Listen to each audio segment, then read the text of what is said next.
Okay, Courtney, by my watch, it is 1 o'clock. Do we have a quorum?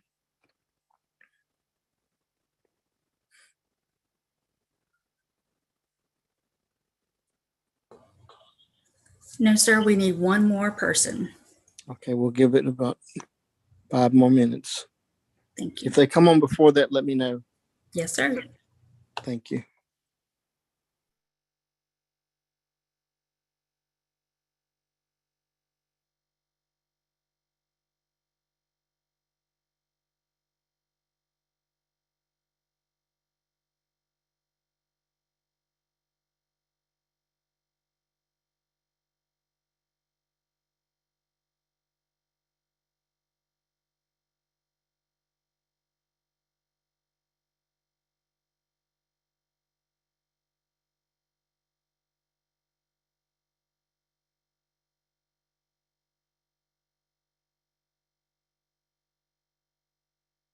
Can y'all see me? Yes, we can. Good afternoon, Jill. Hello, Randall. How are you today? I'm good. How are you? I'm great. Good.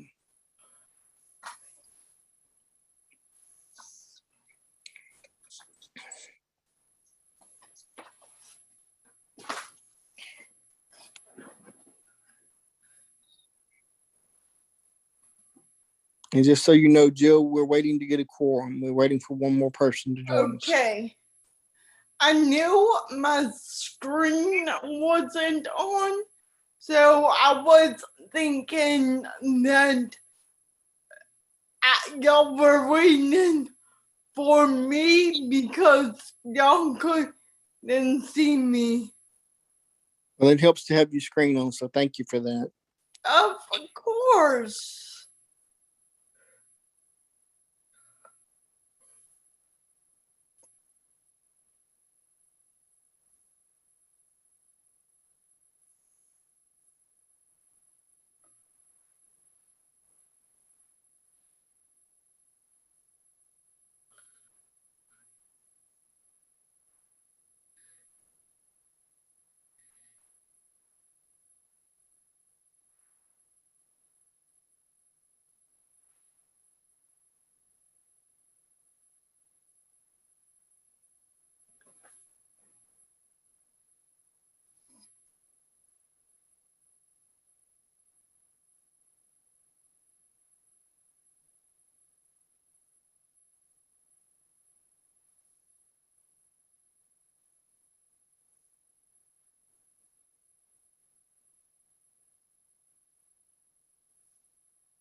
Okay, we're going to go ahead and start the meeting. I have one of the committee members said that they will be joining us, but it may take a few more minutes.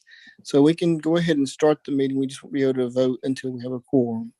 So Courtney, please let me know exactly when we have that quorum at whatever point during the meeting, but we'll go ahead and get started. Yes, sir. I want to welcome everybody and just thank you for being here today and thank you for your continued interest and consideration in our planning process. And today we start out with a recap of yesterday. And Courtney, would you like to start us off with any information with regard to that recap? I hope that all of the, we have quorum now. Miss Liz Gary has joined us. Thank you. Thank you. Welcome, Liz. Hey, sorry, I had sent you an email. I apologize. I'm just getting Yes, on. you did. Thank you. I got it just briefly a minute ago. Okay, thank you. Okay, thank you for joining us. So now we have a quorum. So as I was saying, I hope all the committee members received the document that we were drafting as of Monday's meeting. So I've got that shared on the screen now. Thank you. All of the activities that were discussed yesterday, or I'm sorry, on Monday, are in red. Okay. And I do want to let the committee know and recommend on the issue of the travel expenses where they were divided, I believe 7,000 for executive committee travel and about 3,000 for council travel. We looked into that. Those can be combined into one activity. So I would strongly recommend we do that. I just wanted to make sure before we did that that we weren't going to violate any rules with our federal partners or anything of that sort, or have an accounting issue if we did it. But there's none. So I think it would be prudent for us to combine those two into one.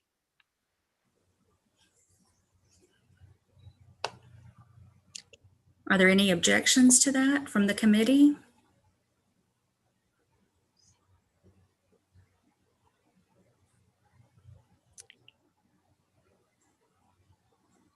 Okay. So I will combine activity 1.1.4 with 1.1.5. Correct. Okay. Thank you. No problem. Okay. So as we were progressing, we were going down the 2021 action plan and discussing activities that have a cost associated with them and discussing if we want to continue that activity. Correct. Do we want to pick up where we left off, or do you want to discuss what was decided or discuss what was mentioned yesterday? Bambi has her hand. Monday. Yes, let's let Bambi have the floor. Bambi, you have the floor.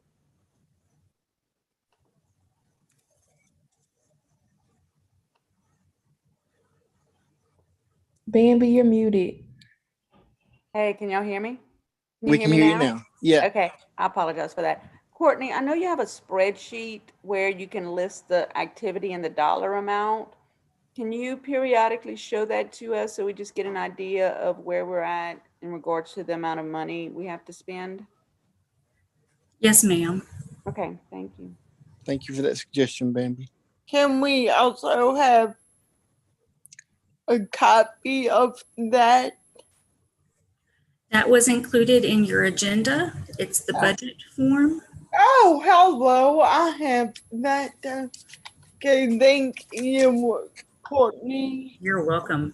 So, can I ask another question? You Please? certainly may. You certainly may. You have the floor, Jill. So, now that we've combined the training, that's gonna be activity 1 point. No. Okay, it's 1.14. Yes, Currently, ma'am. yes. I just made that the new activity, 1.1.4. All right, thank you. Thank you.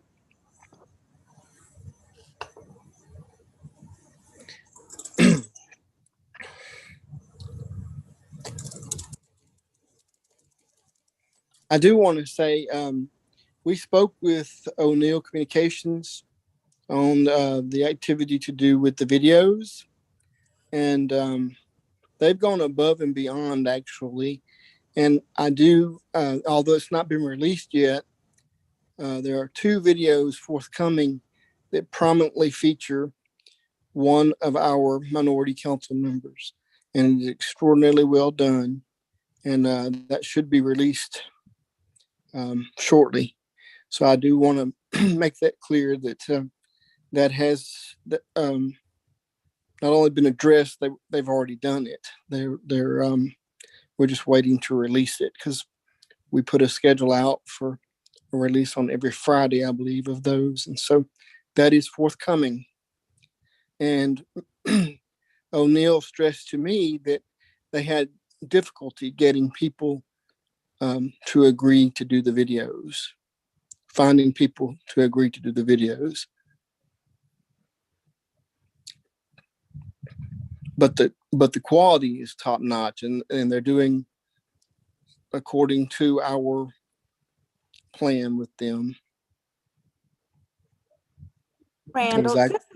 this is Bambi. I mean, I just, Yes. based on what you said, I mean, I feel like we should have people of color in every video. So if I someone agree with only you. saw one video, like the one Hyacinth saw, I mean, it was, you know, they didn't have representation. And so I would like to know, like, find out like who did they reach out to, and you know, for them to say they weren't able to reach people. I don't doubt that that's accurate, but to see what, I mean, because outreach looks different for different people. No, and we agree, and we expressed that, and they expressed their commitment to continue to reach out to various populations and groups to make sure that it is better represented in the videos. But I mean, if they're reaching out, like they really wouldn't know who to reach out to. Like the council staff or maybe our partners would know who to Right. reach No, out to. we agree, and I think getting the word out for that is critical, and we'll focus on that. But they are committed to doing exactly that, making sure that the videos are as diverse as they can be. They just expressed that they had difficulty getting responses for the videos they've so far made. But as I said, they have 2 forthcoming videos that prominently feature one of our council members. So those are forthcoming.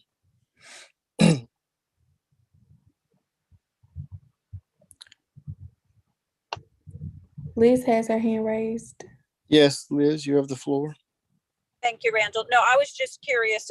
Bambi kind of asked some of the questions, but I guess it was just more or less who else were they looking at? They were only looking at council members trying to make these videos, and which, because you said that they were not able to get a lot. So I kind of, where Bambi said, you know, making sure you're reaching out to stakeholders and things like that, I think that would definitely be a way to be able to get it out there too. We other than just definitely, council members. we definitely are, and that's one of the reasons why I wanted to reach out to them was to get the perspective on how the process was going, so we could help if we need to, and Great, obviously we do need to, so we will. Right. Great. Thank you. Thank you.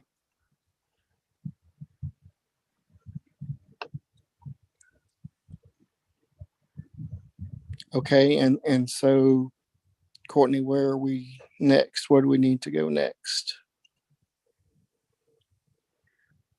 Again, I was leaving that up to you if you wanted to revisit any of the activities that were discussed Monday, or if you would just like to pick up where we left off on Monday. Let's go ahead and pick up where we left off. Okay.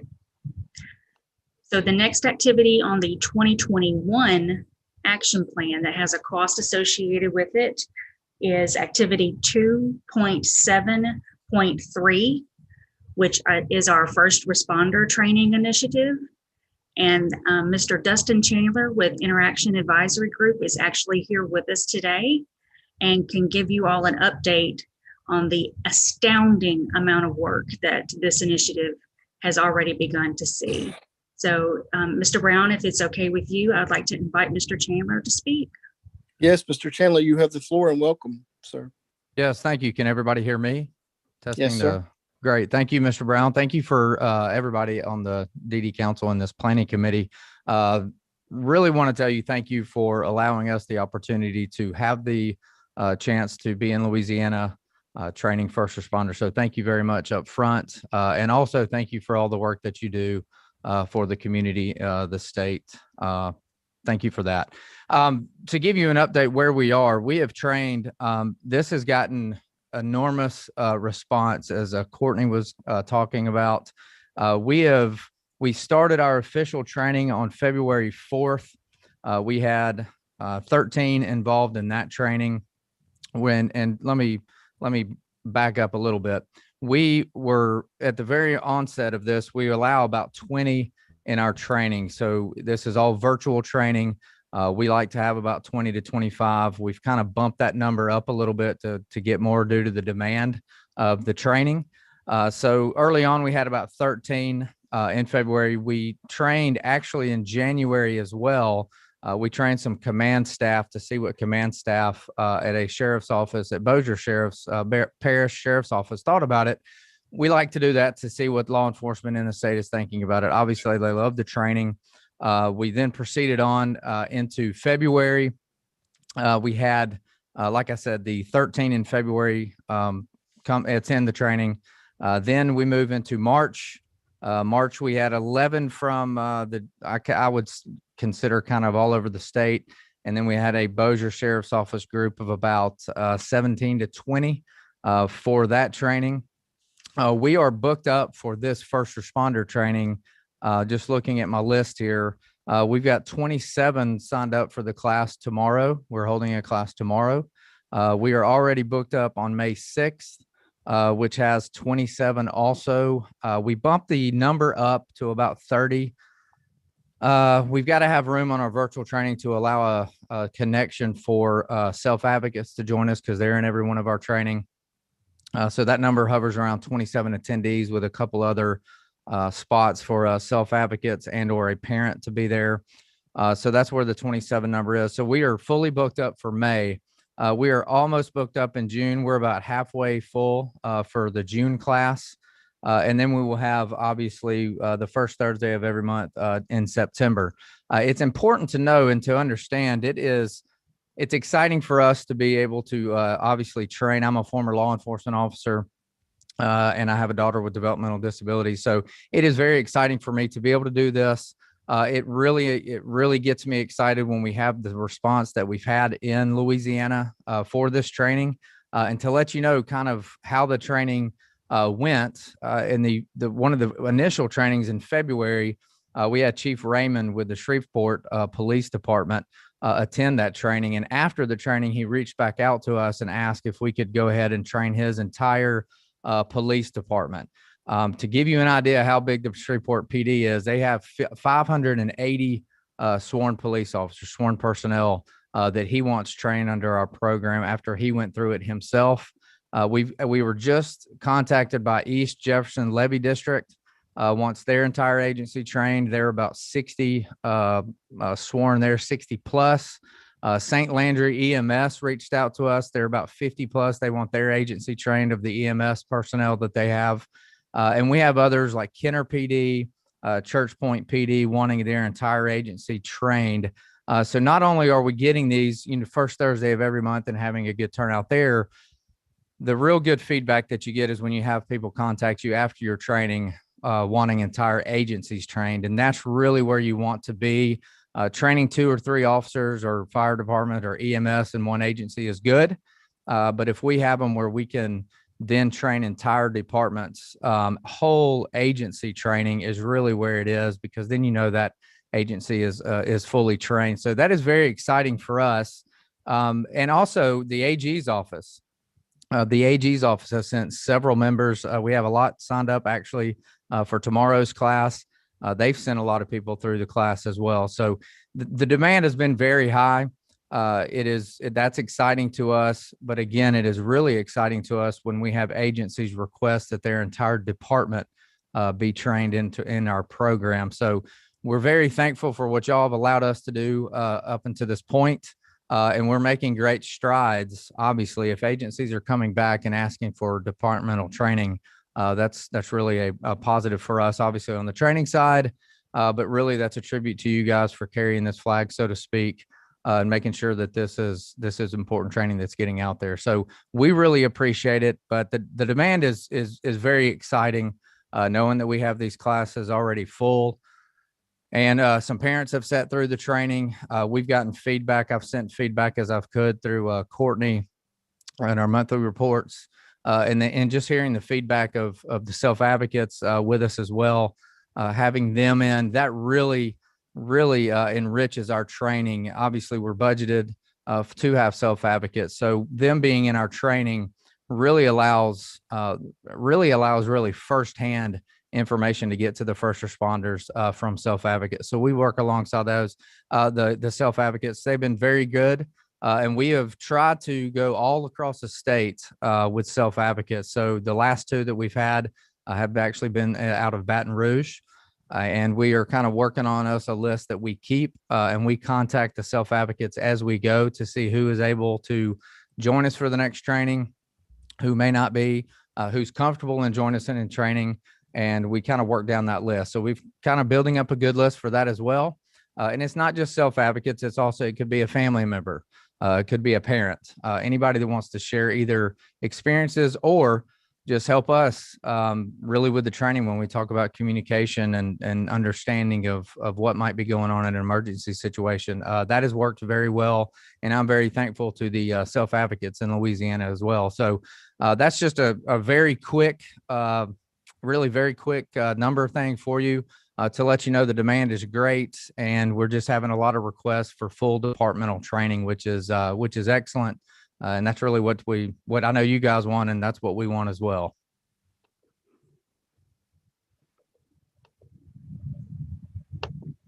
And I'll take any questions if sir. anybody's got any questions. Yes, I would love for you to answer questions. Sure. The body has any. Does anybody have any questions? There are a few comments in the chat.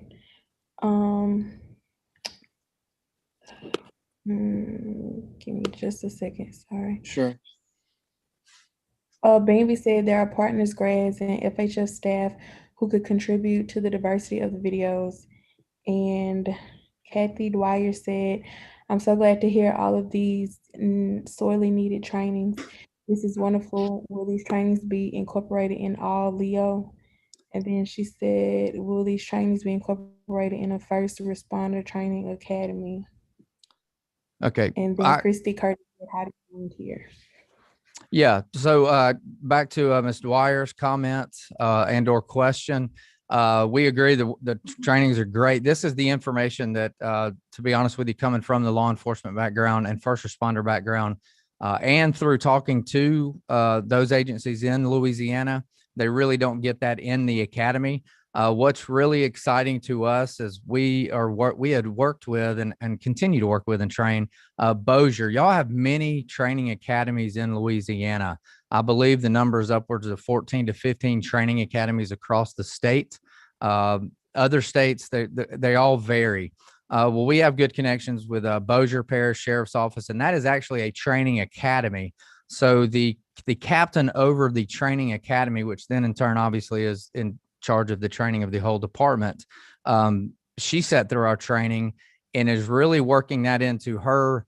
I don't know necessarily at this moment that it'll be actually in the curriculum for their cadets coming through, but they are going to have their entire sheriff's office trained with our curriculum. She's been through other training for developmental disabilities, and she's actually requested us to train her entire Bossier Sheriff's Office. Now that sheriff's department is 450 deputies. So the answer is kind of in short, we don't know if it'll be incorporated in the actual curriculum. However, having that, hoping to really prove the training it's worth with somebody like Bossier Sheriff's Office and her being over the academy, we hope to kind of from this point forward get into all the other academies and try to set the standard of what this training is, and really hopefully get into the curriculum if we can. And if we cannot, reach out to us and we can train up, the entire agency, which is that is exactly what Bossier did. The captain took it first, and then she then requested the entire sheriff's office, 450 be trained. So we hope, and that is a positive move toward that direction. And don't miss it. This is not a negative comment, but being in law enforcement, you got to have some connections and trust there. And I guess I know our law enforcement background really works there. So we've got good relationships. We understand where they're coming from and hopefully can really help them understand. And I think we are with the demand and obviously with the reactions that we've had to our training, really relating to them. Because we're really not a textbook class. So, we're more of a practical class. So we are not really talking about, what is and why does this happen? We are talking about how do we make the best possible outcome for individuals in the first responder? And so we use practical examples from my own training and my own experience with my own child, my family, and also my background. So and that resonates, being more practical training. We want them to take that away, and we want the information of safety and fair treatment to be on the top of mind at any time, we have any of these interactions. That's where we focus, is on the actual interaction. To Ms. Curtis's question, how do you volunteer? That's a simple email to me. If you're wanting to volunteer to be in one of our trainings, we would love to have anybody and everybody that is interested in sharing their perspective on really, life events, things like that. We love to share those stories in our training. That really brings raises the level of empathy, and that's really what we want. If we want to raise the level of understanding, not only understanding, but then that leads to awareness about really what's going on with us and our families. But then more importantly, later on down the road, is really acceptance. And not only in their professional capacity. Yes, we want it to be safe. We also want it to be have fair treatment involved in that. But we want to be accepted in society. My daughter and my family, along with everybody else, is to be treated nicely out there, as we should be, and respected. So it's kind of awareness and acceptance through training. So anybody is welcome to join us. All I ask is somebody to email me. Courtney has my email, or I can type it in here as well. And then just a phone call to make sure people know, understand how the training takes place, what exactly is involved in training, how long will you be expected to speak? Because we do have our curriculum we have to get through, but anybody is welcome to do that. And I will put my email. I can put it in the chat. Courtney also has my put it contact. in the chat. Sure. Thank you, sir. Absolutely. And to Mr. Dwyer's other one, there's some legislation out there in Louisiana for that. I don't know about it being in an academy curriculum. So that is something obviously I can leave up to state resources for you guys to look at pursuing that as far as training a curriculum. And so you guys understand the academies are training new officers, and then you already have officers that are in service. So it's really a large number, trying to get the numbers that are coming into law enforcement and other first response areas, but then also the ones that are already in service as well. Sure. I think Ms. Bambi, sure. How are you incorporating the training in regards to racial and ethnic diversity in regards to our people with developmental disabilities? Well, it's a good question. We reach out to as many people as we can through the connection through Families Helping Families, the Autism Societies in Louisiana, People's First. We try to work with every organization that we can, tell them kind of what we're doing, and we allow them to kind of, see who is interested in joining us, and making sure that we're getting the best that we can. Getting the best representation of obviously the DD community that we can. And it's not only autism. It can be autism. It can be, somebody that's blind or deaf, anything like that. And we know so many as well. So we try to incorporate many different examples. But as far as representation as a person, we reach out to the groups in Louisiana and have discussions with them, and then they work through their organizations, and then work with us to kind of provide us with a list, so to speak, or individuals they think would be good for the training. And then we kind of, like I said earlier with the previous comment, how do we volunteer? We just want to talk to them and kind of go through the process of having volunteer with us. So we're all about working with the individuals and working with organizations in the state.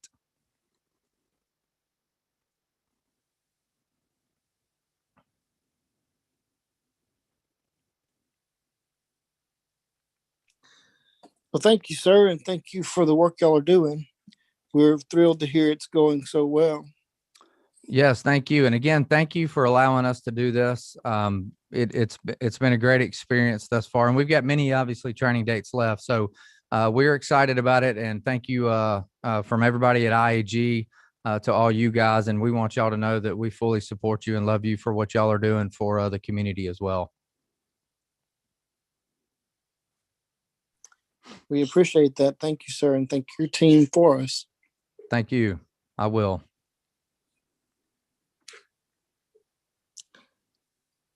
Okay. Are there any other questions for Dustin before he departs?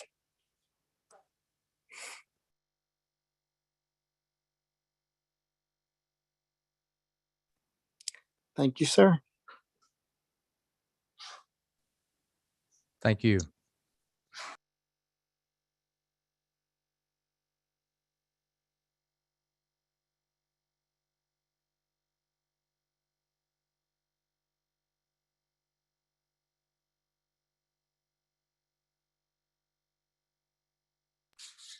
Hearing from Mr. Chairman, I think we can all agree that program's going very well. So that is something that I would think and hope that we would like to continue.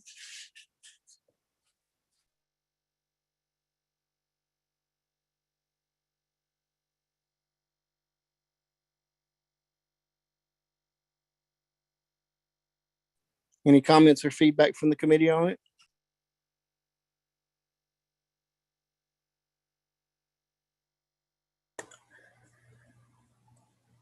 Hey, Randall, it's Liz. So this was the first year that this started, like he's only like 4 or 5 months. Yes. Yeah, so I'd say it's the same thing as before, to be able to give it another year at least to ensure that we're getting and touching, because it's hard to touch people and get the information in 1 or 2, sometimes even 2 years. So I would say continue forward with it. Okay. Are we all in agreement to continue forward at the current levels?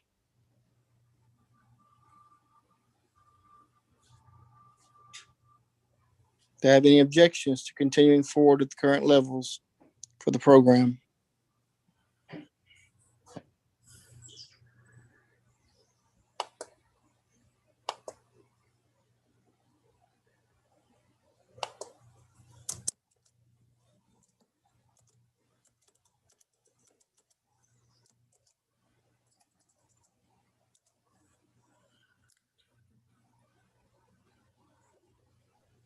Courtney, is there anything else we need to do on this particular item? No, sir, I'm just adding it to the table, and I would like to share that as Ms. Polizzola recommended. Yes, please. So,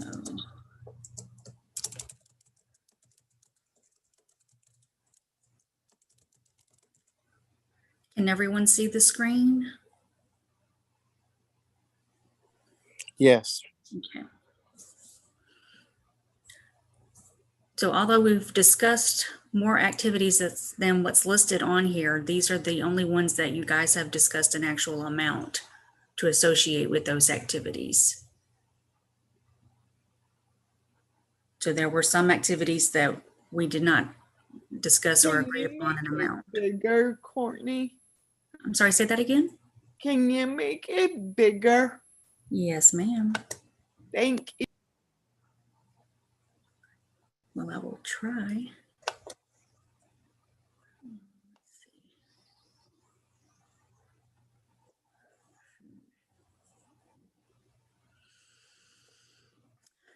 Let me work on that, Jill. Thank you, though.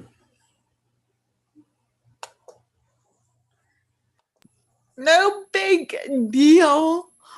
Like, if you need to move on, if I don't want to stop you.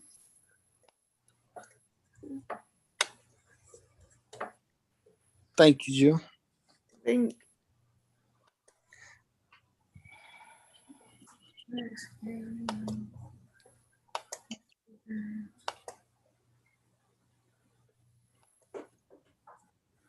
Yeah, well, I, for one, am glad to hear that the program has gone so well and been so well received. And hopefully they can get more done in the second year than they did this first one.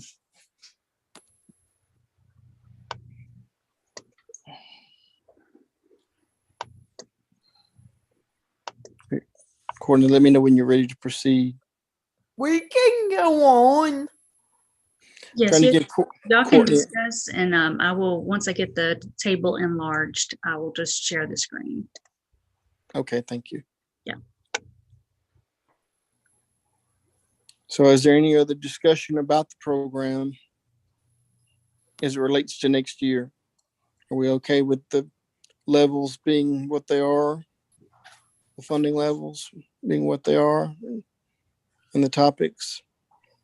Randall, Yes. I'm just, I got a little, I got all my paperwork in front of me now, but that was 2.7.3. Is that what that was? Correct. Okay. Yes. We also had a 2.7.4 and a 2.7.5, all related to, no, never mind, 7.5, but never mind, sorry. Not a problem. You got it. Okay, so that was, but now, didn't we have something else that was on this 2022 that had to do with, something to do with police office, first responders, under establish an initiative to educate first responders and direct support professionals on how to treat individuals with disabilities in an unbiased manner? Right, that's where this initiative will go under that objective. That's why it's going to be activity 2.2.1 on the 2022 plan. Got it. Thank you. Mhm. Okay. I'm good. Cool. Mm, Ms. Haino, is this better? Yes, thank you. Oh, you're welcome. I'm sorry, I have another question. So it said, and to treat first responders and direct support professionals. So is the initiative to try to encourage direct support professionals to attend also as well as families and all that kind of stuff? Is that? I think what the 5-year planning committee had in mind was for a new activity to be created to address direct support professional training. Okay. You're correct, Courtney.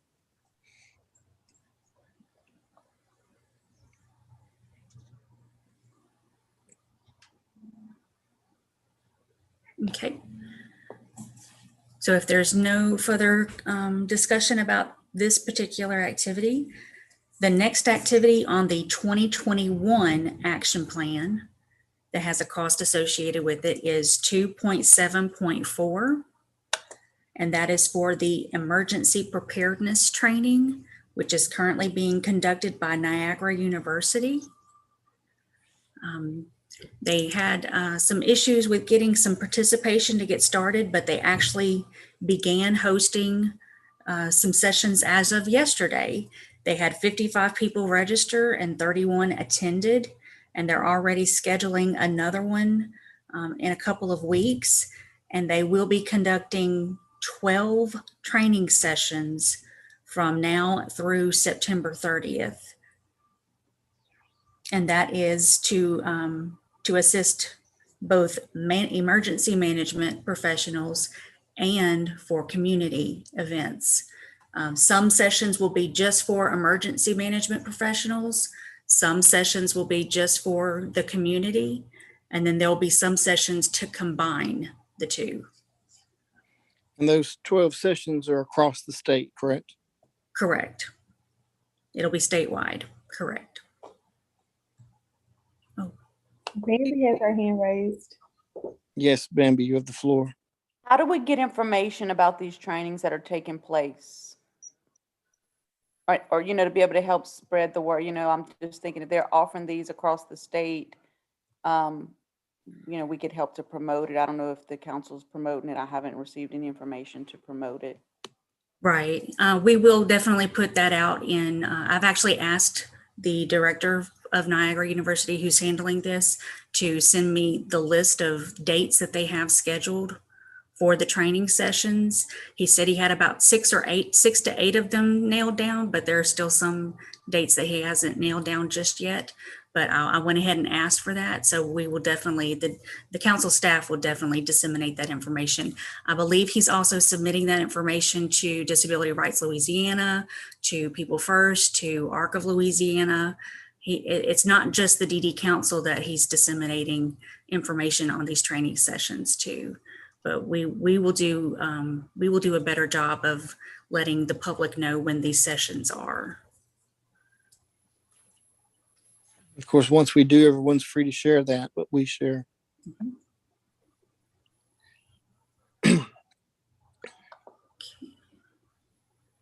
There's another comment. Yes, Haley, could you please read it? It says, are both of the training programs you have spoken of for all regions? If so, FHF SWLA hasn't heard anything about either one yet. And then she also said, hopefully FHF will be included in the list of people that are getting the training information. We do a great job of getting that info out. And then Jill said, are we on 2.7.4? Yes to all of that. Yes. Okay. Thank you, Susan, for that feedback. You. So we'll certainly make sure that you're kept informed of how to get involved with those trainings.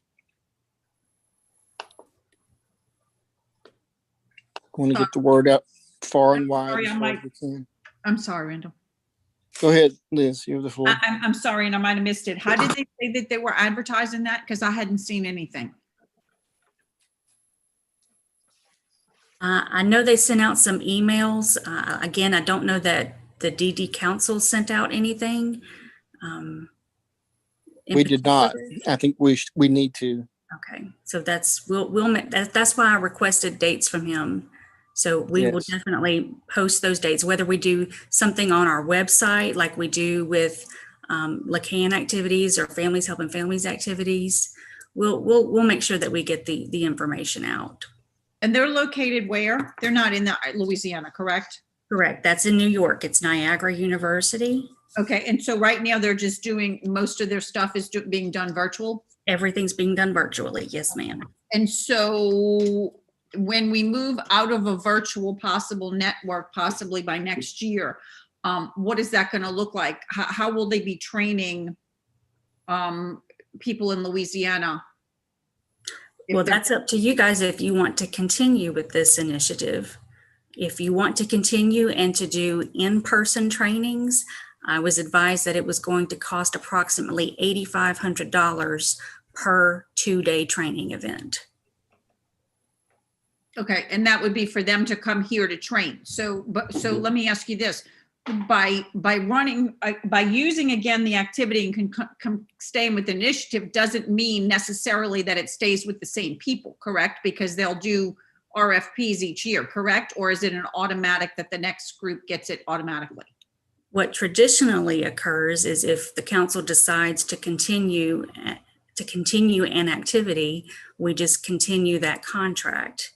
But if you change that activity, then we would have to issue a new RFP because we're changing the activity. Does that make sense? Yes. Okay. I guess my concern would just be is that making sure that the people of Louisiana, I mean, I guess maybe it's not that important, but I would have thought that it was important to make sure that the people of Louisiana would get that training. And obviously we can do that virtually right now. I'm just worried about in the future, if it's a matter of getting the training to the Louisiana people, how that works. Okay. So I'm assuming you guys want to continue this. I haven't heard a definitive, yes, let's continue with this. I would say yes. Okay. All right. There are more comments in the chat. Yes, Haley, could you please read it? Kathy Dwyer said, when considering contract initiatives, I would highly recommend contracts be put in place that make a permanent change. For example, with first responder training, future contracts could be to develop curriculum for use by training academies. That way, there will be permanent training for all first responders from now and into the future. And then advocacy efforts to support legislation to incorporate these trainings in all first responder training academies. And then Thank you, Ms. Kathy. That suggestion is noted. and Charlie Michelle said, I listened in on a 2-hour overview of the 2-day training and the information was very good. Thank you for that feedback, Charlie. So Dr. Michelle, you actually participated in the meeting yesterday? I'm sorry, Mr. Brown, do you mind if we call on No, him? go ahead. Go ahead. Charlie, you have the floor to answer.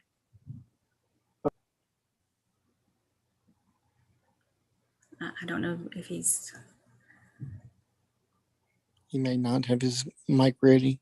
Yeah. Okay. Well, I'm glad to hear the information was good.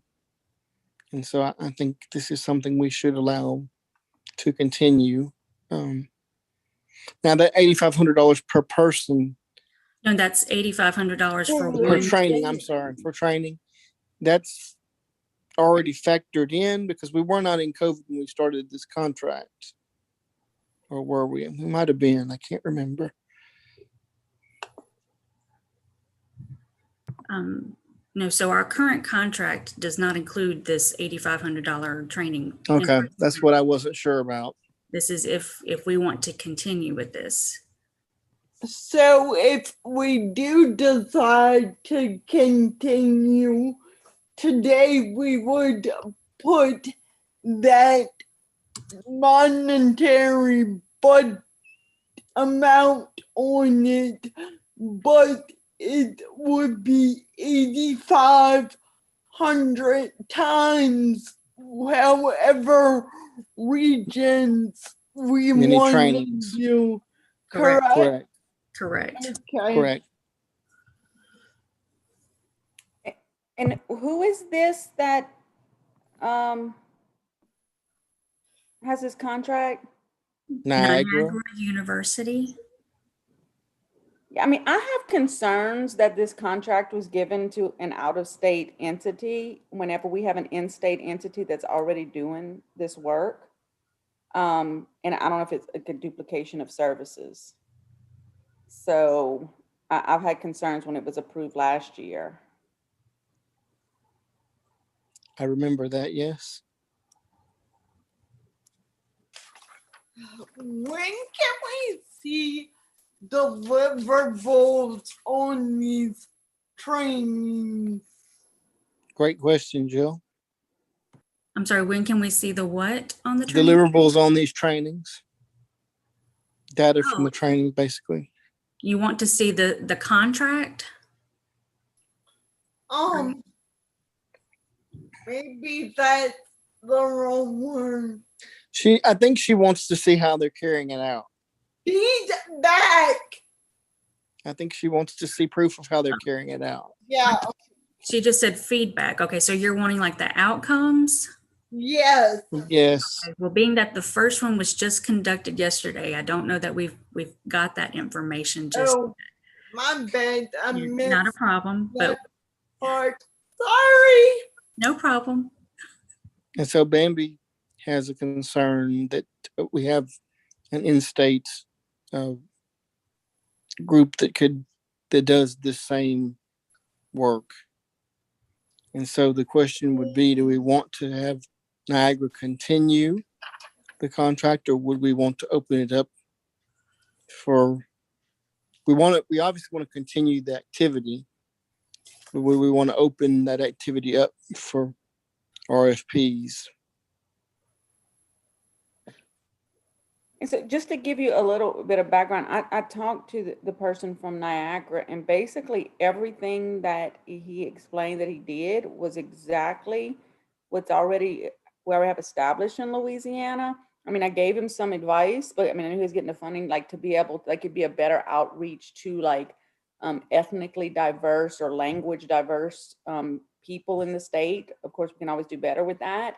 I don't know if he's done that or not. I mean, I don't see how someone from New York could do a better job than what we can reaching out to our communities here, but maybe so. So I think to go to Jill's point is if we had some data, like I didn't even see that it was promoted, or I could have overlooked it if I received an email. And who are these Courtney gave a number of people who participated yesterday. Who are the people that participated? Like, you know, where are they coming from? What are they professionals? Those type of things. That would be good information because perhaps it is something different, and it's good to have that, you know, different perspective or different ideas brought to our people in Louisiana. But I would just say that I think that if we look at our country, Louisiana has the most skilled people in emergency preparedness because we have to be. Right.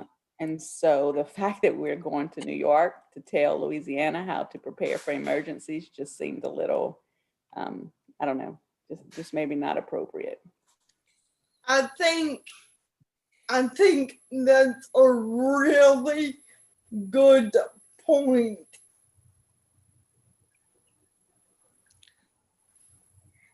So we would want to continue the activity. I think we agree.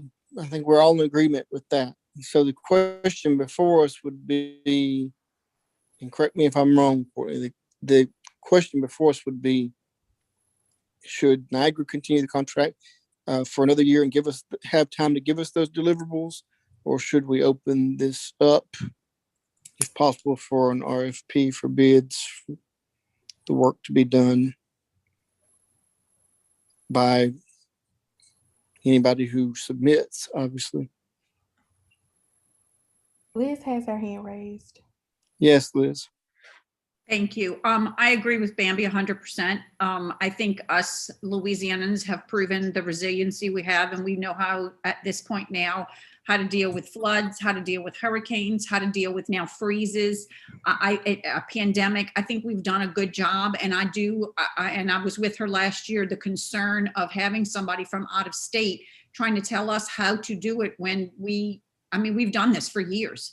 And so I do have a concern. I think the initiative is awesome, and I think we need to keep it because it's definitely going to be that constant thing of making sure that we're preparing individuals with developmental disabilities for pandemics, and not only that, just other agencies. But I do have a concern of somebody from another state telling us how to do it when we've experienced it. And I know he came on, and I think he said that he was around for Katrina or something like that. That's totally different for being around than living it every day and knowing how we have to be, what we need to do to accomplish it. It's a monster when these things happen, but we always figure out how to make it work. And I think, like Bambi said, we already have a group doing it here. We're reinventing the wheel. And I am 100% for the initiative continue, and I just have concerns with it being with an out-of-state agency. Okay. And so, Courtney, we would proceed with the activity and then open it up for RFP, correct?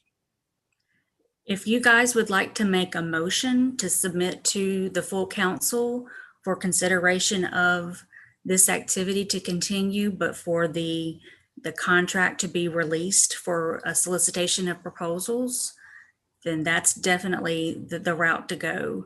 I will I don't want us to, entertain. right. I don't want us to get into the weeds of contractual and programmatic. Well, that's why issues. I'm asking you, because I want to make sure that we do this properly. So I will entertain a motion if someone on the committee would like to make it, to keep the activity as is, but to open it up so that an RFP process could start to allow for bids for this. In-state. If you guys want to In-state. specify in-state, there we go. Yes. Sorry, I'm sorry. I don't need to. No, go ahead. No, I want to get it right. So, Randall, can I ask a question? Yes. So whenever there's an initiative out there, most initiatives are on contracts. You have to change how you're doing it each year. You don't just open up an RFP to do it. I guess I'm a little confused with that. Like, why would we have to open up an RFP to redo it just because somebody got it for 1 year? There's no guarantee that if we carried an initiative, the same company would get it over and over, is there? No, that's what I was saying before. Traditionally, if the council wants to continue a specific activity, we would just We usually just continue. right. the We just existing continue the contract. contract. We just change. Since we don't we want to just do change that the in this dates, case. basically. But if you guys want to change who gets that contract and you want to make sure that it's to someone in the state, then yes, I would definitely recommend that this be, a motion And I be would- sent to the full council. And I would concur with your recommendation. I think that's the route to go. I mean, otherwise we can send out another release and still get people from out of state to submit Right. It won't necessarily proposals. So fix the problem. And we know, as Bambi and Liz have both rightly pointed out, we have in-state groups that do this very work and do it very well. And so I think to open it back up with the caveat of in-state being considered, I think is the very thing to do. how long are these contracts for? Well, in this case, I believe it's a year. Correct. So the current contract will end September 30th of 2021. Correct. So do I have a motion to open this activity back up for proposals for in-state agencies or groups? I'll make that motion. Okay, thank you, Bambi. So Bambi makes a motion for the activity to be retained and for us to open it up for proposals of solicitation to in-state groups, solicitation of proposals, excuse me. And do I have a second to Bambi's motion? I'll second. Thank you, Jill. So I have a motion from Bambi and a second from Jill. Do I have anybody abstain? Does anyone abstain?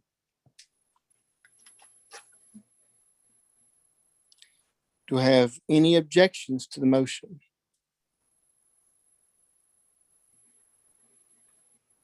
Hearing no objection, the motion carries. Thank you. We needed to get public input or I'm public. sorry. Let me back up. Let me do it again. I'm sorry, y'all. Long day already. Okay. And so we have a motion. We have a second. Nobody abstains. Do we have public comment? Charlie Michelle has his hand raised. Yes, Charlie. You have the floor, sir. Hi there, can you hear me? Yes, sir. You have Okay. the floor. I completely agree that we have demonstrated that there's nothing we can't accommodate. But I was wondering, in order to make sure that the RFP covers all possible options and that we can get the best one, would it not be preferable, instead of just limiting it to Louisiana agencies or providers, to putting that a preference for us, an in-state provider, like home-based in-state? And then on the rubric, when we're scoring the RFPs, perhaps we could give more points to the Louisiana-based people, just in case there's somebody out there that can maybe do a better job. It just keeps it open for that. That's just my thought. Just wanted y'all to consider that. Thank you, sir, for that Thank suggestion. you.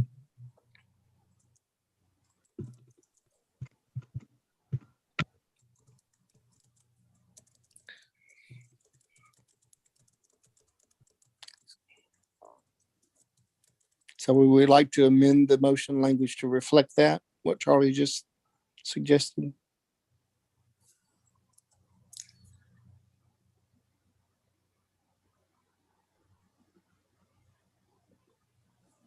Okay, so there was a motion on the floor. It was seconded by Jill, and there were no objections or abstentions. I didn't call for objections yet. Okay, There were no abstentions. Are there any objections to the motion?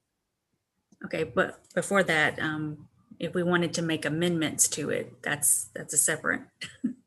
Right, but that's what I was originally asking is Bambi, would you like to add the language to the motion that, So what would the language be? can you put it up on the screen, Courtney? Okay, hold on just a second.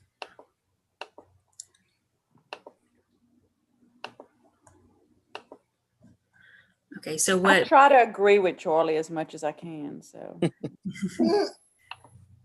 so what Bambi had asked for was for the full council consideration on continuing FFY 2022 activity 2.7.4, but to request new contract proposals from in-state entities.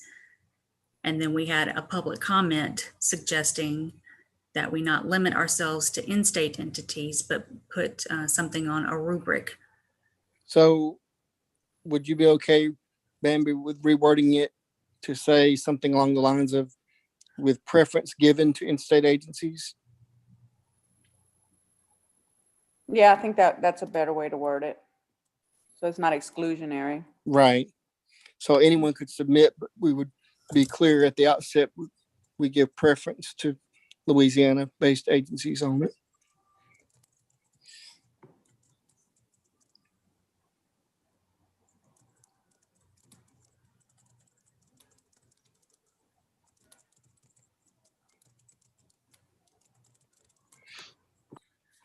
Can everyone see the screen? Could you make it just a little bit bigger? Thank you. I think that's better. I like that Bambi one, Jill too.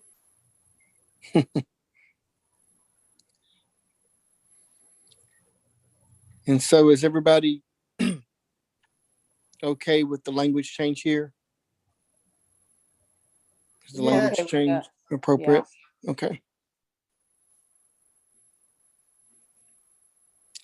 So this would be a vote on this amended motion. First of all, do we have any further discussion of the motion that is written? Anybody have any comment about the motion?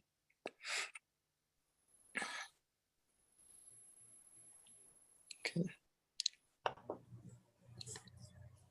And so on the amended motion you see before you on the screen is a motion for the full consideration on continuing the federal fiscal year 2021 activity 2.7.4, but to request new contract proposals with a scoring preference emphasized on in-state organizations. Do I have any abstentions to the motion? Does anybody abstain?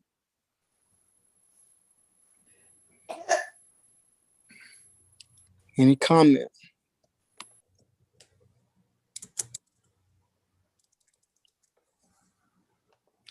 And finally, do I have any objections to the motion as is written?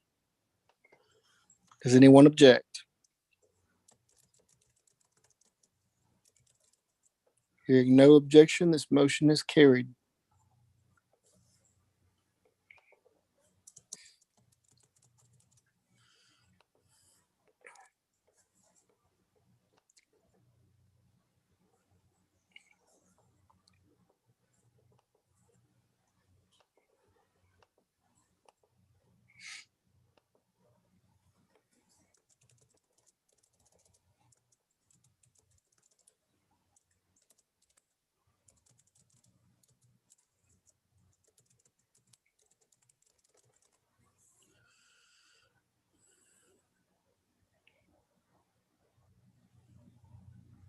Okay.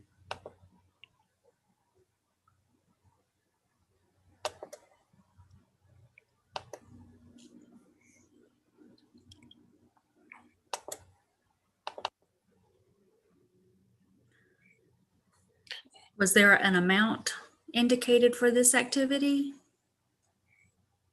I think I would recommend we keep the existing amount. Okay, that would be 20,000. Because we don't even have data on how it's going so far yet. So I think keeping the existing amount would be prudent. And then hopefully we'll have some data next year to show whether they need more or not.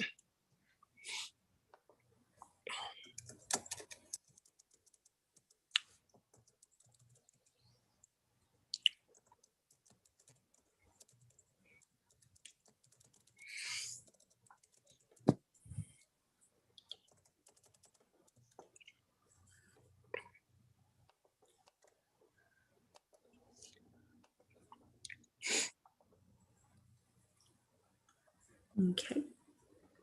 Looked like Jill had her hand up. Yes, Jill, you have the floor. Would this thank you, Bambi, and thank you, Randall. All this is still like forcing to be online trainings or webinars, correct? Right now, yes. Okay, For the foreseeable future, yes. that is what the word I was looking for. Okay, just checking so we don't need to take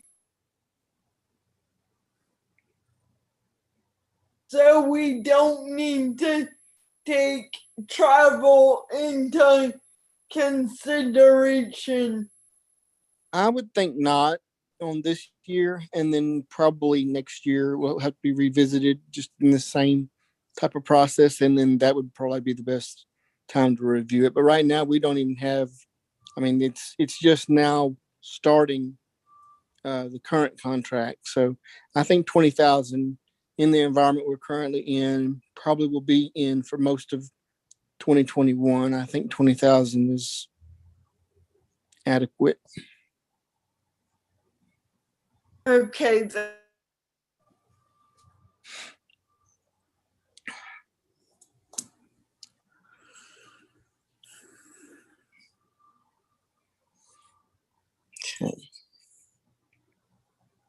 Hey, Courtney, what needs our attention next? Okay, so the next activity with the cost associated with it from the 2021 action plan is 2.7.5, which is the disaster and rapid response. I believe that contract is with Trach Mamas for $10,000. And because that contract was not approved until, what was it, October, November, Correct. they have not had any hurricanes since. Right. Fortunately. That's right. But obviously it's work we'd want to see continue, I believe. Am I correct in assuming that, committee? Someone correct me if I'm wrong, but I think it's. Can you tell me what's the scope of this again? Just a brief description.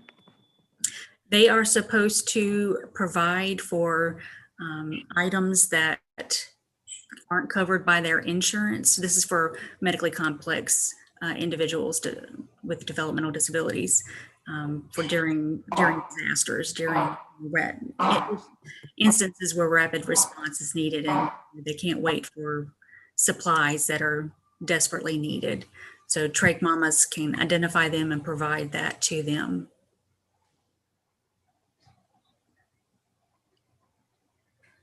I thought there was, it's not which one it has to do with a website creation or a way to. That was, we've actually already, I think we've already discussed that. We just didn't assign any amounts to it. Hold on, let me pull up that activity. 1.4.4. Thank you.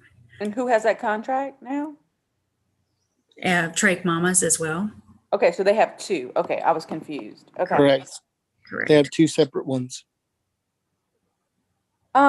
So I'm just wondering, so they have $10,000 and I mean, I get it. I've been involved in it in the emergency situation, and sometimes the infrastructure we have in place doesn't act as quickly as it needs to act. So it's great to have an entity that can act really quickly. But I'm just wondering, they still have $10,000 to spend, which isn't a lot when you're talking about equipment. So, but will we do another 10,000? And how does that go if there's overlap? You understand the question? And then I'm asking, I have 10,000 for this fiscal year. If you give 10,000 and 10,000 for next, how would it be? Yeah. For overlap? How does that work out?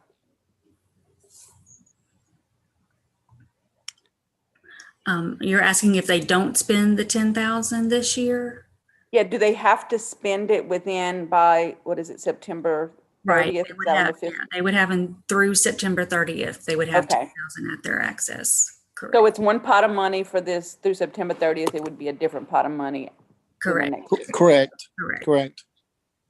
So the activity I have highlighted is for the website, emergency response resource. Okay.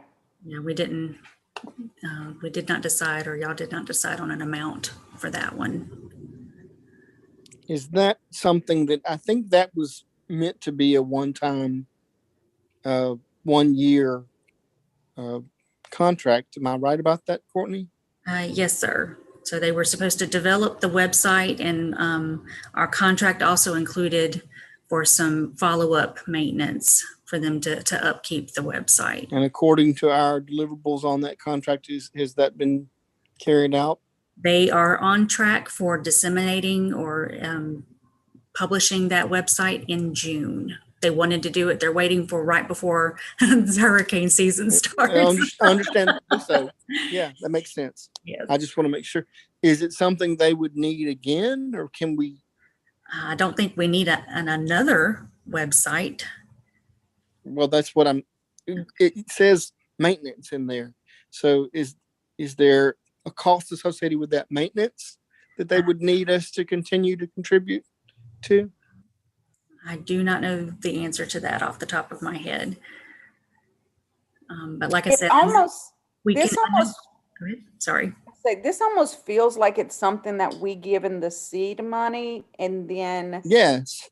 we might either through donations to their nonprofit or a state agency could help for that upkeep, and not necessarily within the scope of what we're to do with these I funds. actually agree with you, Bambi. I think that's a very prudent way to look at that, but I wanted to make sure we understood that, this was meant to be a one-time initiative for this year, which is being carried out.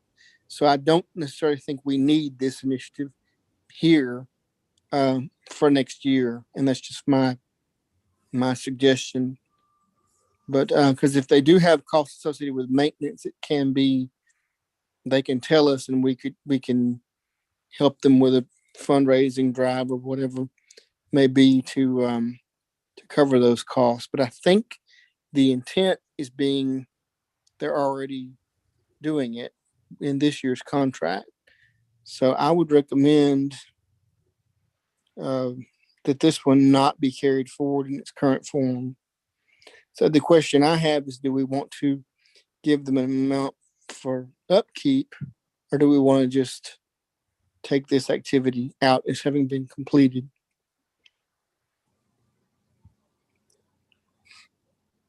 Elizabeth has her hand raised.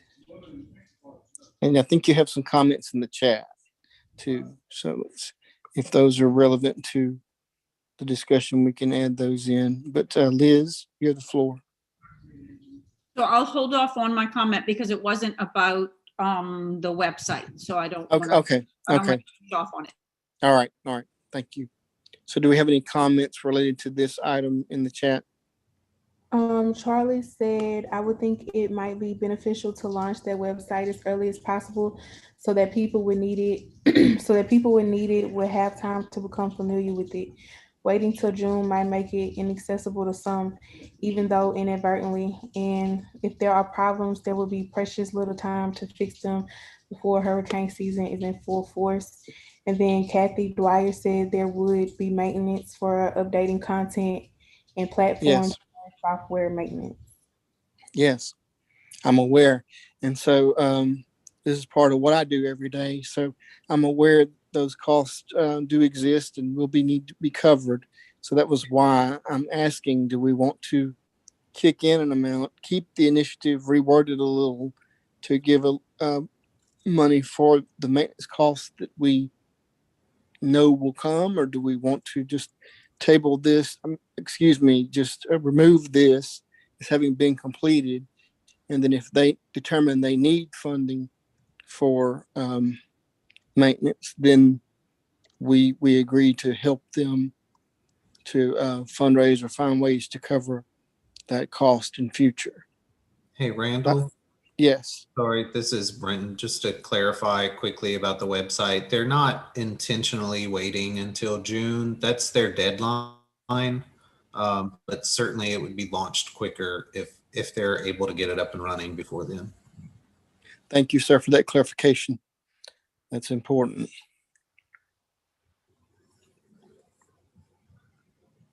So do we want to just say this one has been completed? And then if Trach Mamas determines they need our help with maintenance costs, they know where to find us, and we'll be happy to assist them in trying to find funding for that maintenance cost or raise funding. Is everyone okay with removing activity? Is it activity 2.1.1?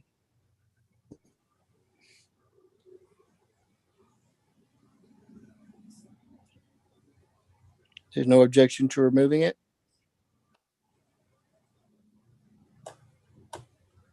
Or not carrying it forward would be the proper way, I think, to phrase it. All right.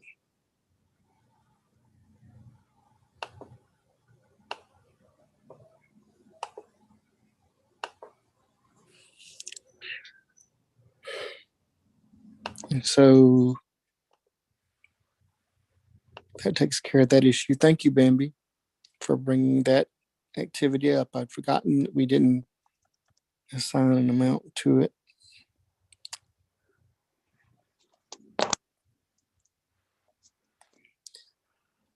So, Courtney, what needs our attention next?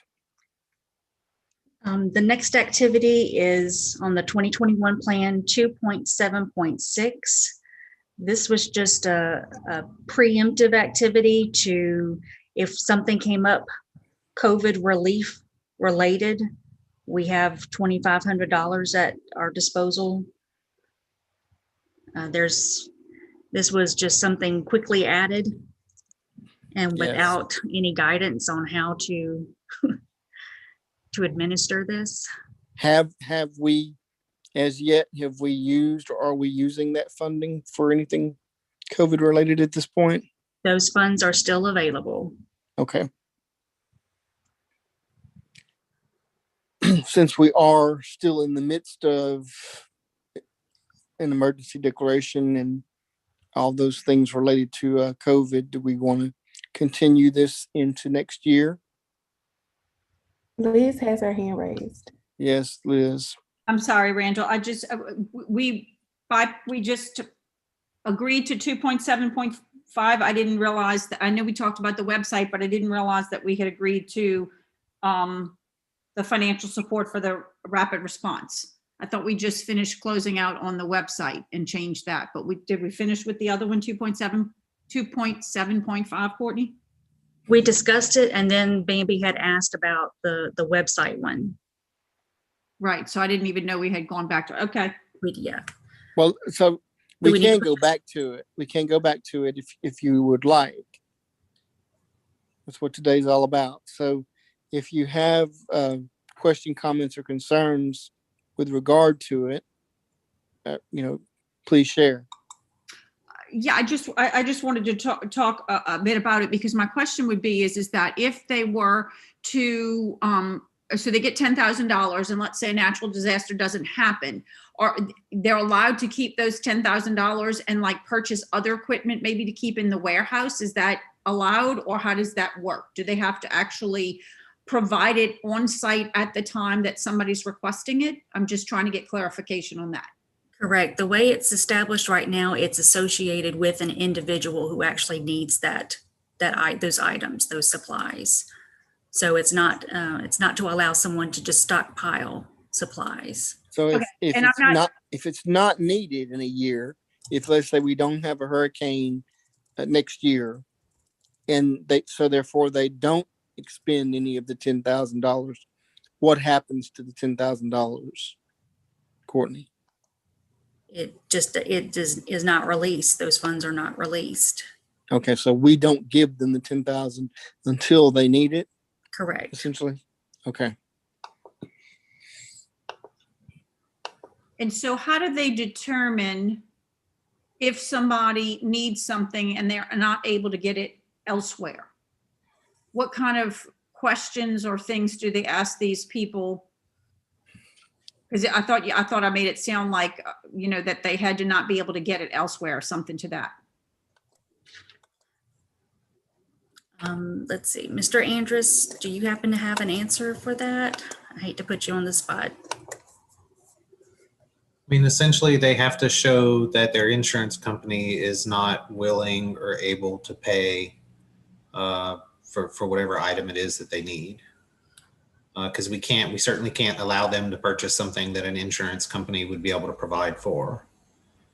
So the way the contract was written basically would say that they would have to show that this person's Medicaid or private insurance, whatever it may be, is not purchasing that particular item that they may need. Okay, so then I want us to reread this: provide financial support to coordinate rapid response If you've got to wait for Medicaid or your insurance to come back and tell you, no, we're not paying for it, then we're not providing rapid response. Because in situations like this, that could be a response that could take 3, 4, 5 weeks or months to get a response back. So I think we need to reconsider this, because I think that, I know it's hard when it comes down to, is it a judgment call or not? But when you're in a crisis and you're flooded in, you can't get supplies, we can't wait for an insurance or somebody to tell us we're not giving it. Somebody's got to be able to provide those supports. And I know from the flood of 2016, what Trach Mamas was doing when it came down to it. So I think, I know the contract's out there, but I really think we need to rethink how that's going to be provided for these families that are going to need it. I'm thinking about the snow, all those winter conditions we had in Lake Charles. If they had been able to possibly get people stuff right then and there. I know what Jessica herself went through at some point when she needed to get supplies during the flood. So I think we really need to reconsider how we're doing that and providing it, to not say that we're going to hold on to $10,000 if something didn't happen. That's just my personal opinion, with years and years of experience throughout these different things related to trying to get something from insurance and Medicaid. Okay, so do we want to reword it? I think it's pretty clear what it says: provide financial support to coordinate rapid response. I guess it's a matter of how the contract was written would be different than what this says, because that's what I'm saying, because this will decide the contract for the coming year. And obviously this one's in place, but this is for next year. So would we want to make sure the contract is reworded, and if so, how? Hey, I'm sorry, Randall. I wanted to verify something before I continued. The focus was also just on medical equipment with insurance companies. Whenever it comes to medical equipment, we cannot, it's my understanding when this was written, we would get in trouble if we purchased medical equipment for someone whose insurance company can pay for it. But it's not, this isn't just for medical equipment. This is also for generators and things that all the family has to do is say they can't afford it, and they could run out and go buy this stuff. So that part is rapid. I understand the medical equipment may not be rapid, but there are things that can be rapid, such as food, water, clothing. It might be generators or something like that. So those things, if the family just shows, hey, I'm having a financial hardship at the moment, I can, they can purchase those things. But when it does come to specific things like, whatever it may be, if some medical equipment was ruined in a flood, I understand that may not be as rapid as we would like, but it's my understanding we could potentially be in some trouble spending that funds on something that insurance says they might pay for. Okay. It's not coming as quickly as you want, but you can divert those funds to other things that we don't have so much red tape around, like generators and food and supplies and things. Thank you for that clarification. Well, and what typically happens, because I'm usually involved, I am involved in this, is that, there's like Latan will donate equipment for temporary use and they get it back. But sometimes Trach Mamas has equipment that they can loan out for temporary use. So it sounds like that's one component of it that this isn't addressing, that it's addressing those things that Brenton just described. And which to are it can be retroactive to some extent. So if Trach Mamas had that equipment that they provided to someone, they could tie it to that person whenever they replace that equipment. Like Trach Mamas gave them whatever their equipment is, they could say that they purchased another piece of equipment because they gave that one away to this person who may have needed it and their insurance is not paying for it or something like that. But that would assume that they have the means to be able to replace those things. So I get what y'all are saying. It's certainly not perfect by any means, but that's unfortunately where we're at with that particular activity.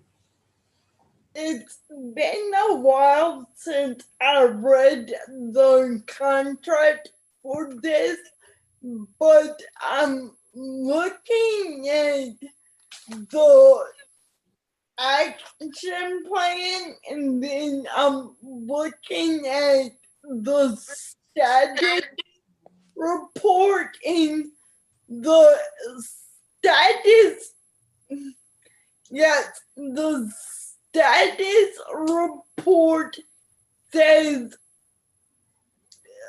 to provide individuals with DD in their family equipment and supplies not otherwise covered by Medicaid or private insurance. But the action plan, I think it might just be a wording issue because it doesn't specifically say not covered by Medicaid. And I think that, to your point, Brendan, that you legally cannot provide something that isn't that is covered by Medicaid. So I think this could be a wording issue, and we have to put language that's, or if we can, because, well, no, we have to put language that make it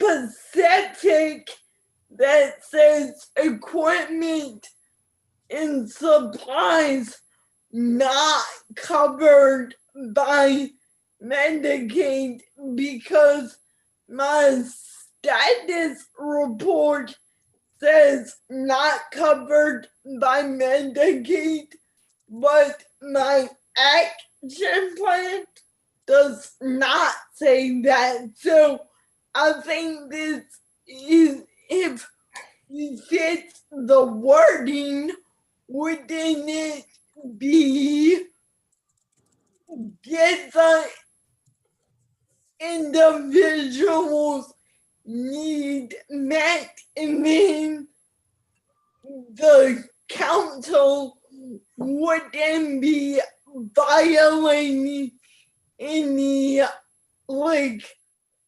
legal, any, that we would be getting needs met and not crossing any lines if we simply just change the wording, I or think you're right, Jill. completely gone. I think you're right, Jill, and correct me if I'm wrong, Courtney, you've made that change now, correct? Or a change.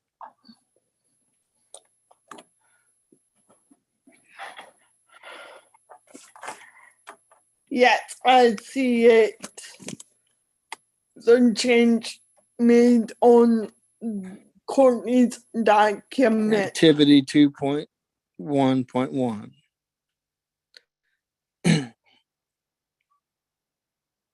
Is everyone in agreement with that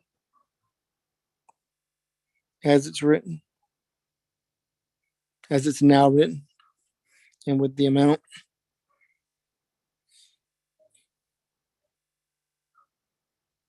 Is there any objection to the wording, the new wording, and the amount given for this activity?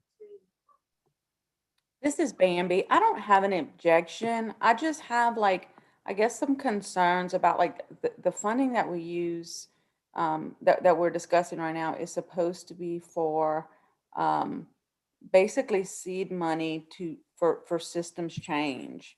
And so I don't necessarily, like, I know the need for this is great, but I don't see how this is going to change systems.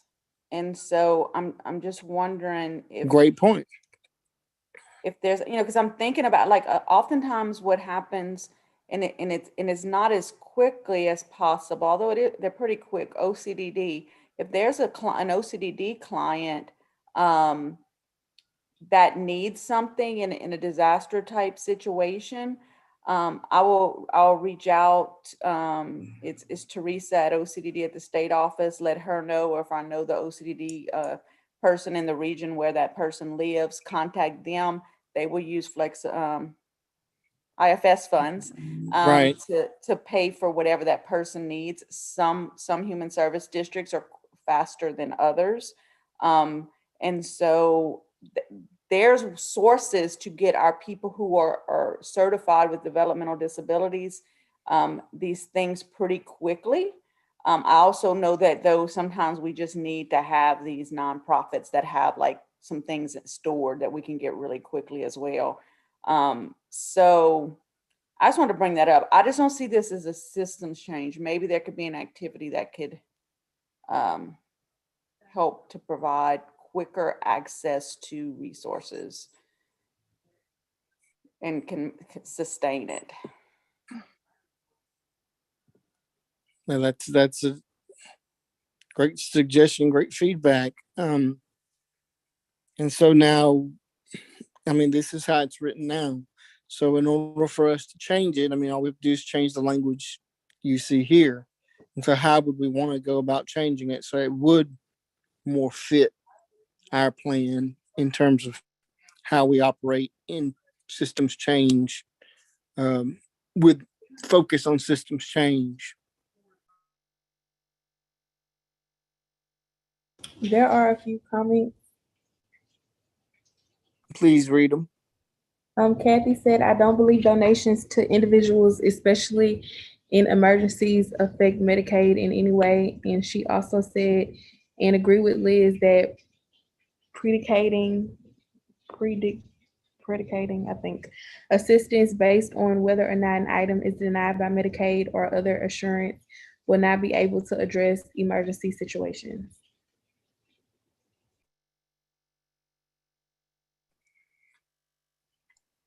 Thank you, Kathy, for that feedback.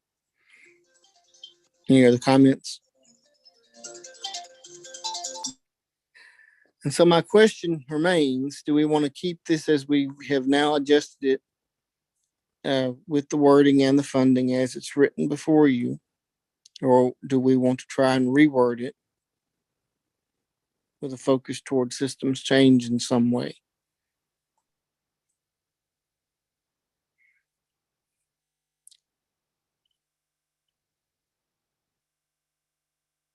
So hearing no suggestions, and I don't currently have any in mind myself on this, are we just in agreement to keep it for one more year and see if it's needed and how it'll be used?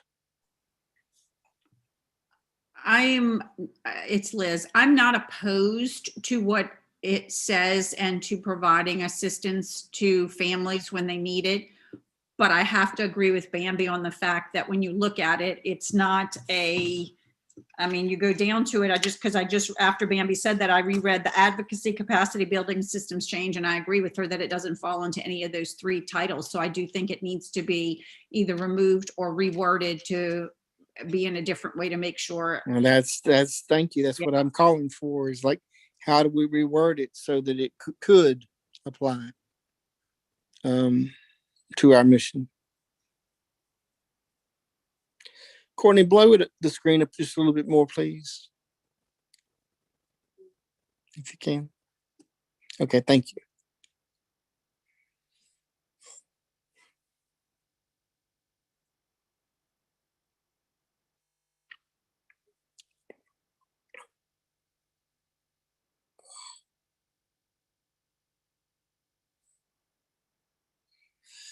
Are there any suggestions as to how we can tie it in? There's another comment from Kathy. Yes, please read it. She says systems change would be requiring HSDA to have a rapid response system to address emergencies needs expeditiously. Thank you, Kathy, for that comment. Would we like to take a little break, 10-minute break, and come back to this? It's time for a break. Does anybody object for a 10-minute break, recess? And then we return to discuss this.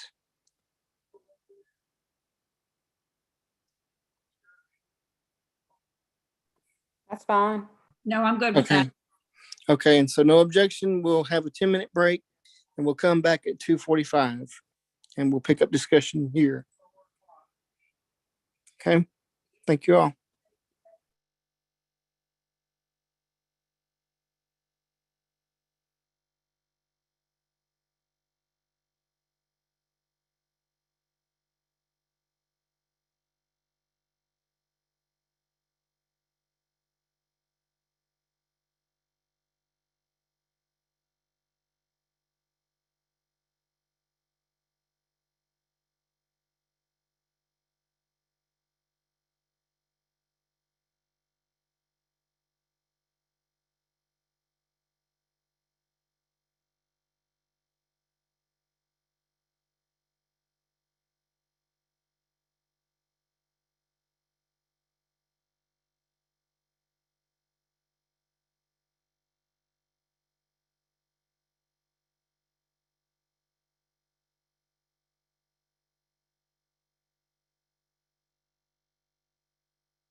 Okay, Courtney, by my clock, it's 2:45. Do we have a quorum? If committee members can please start their video for quorum.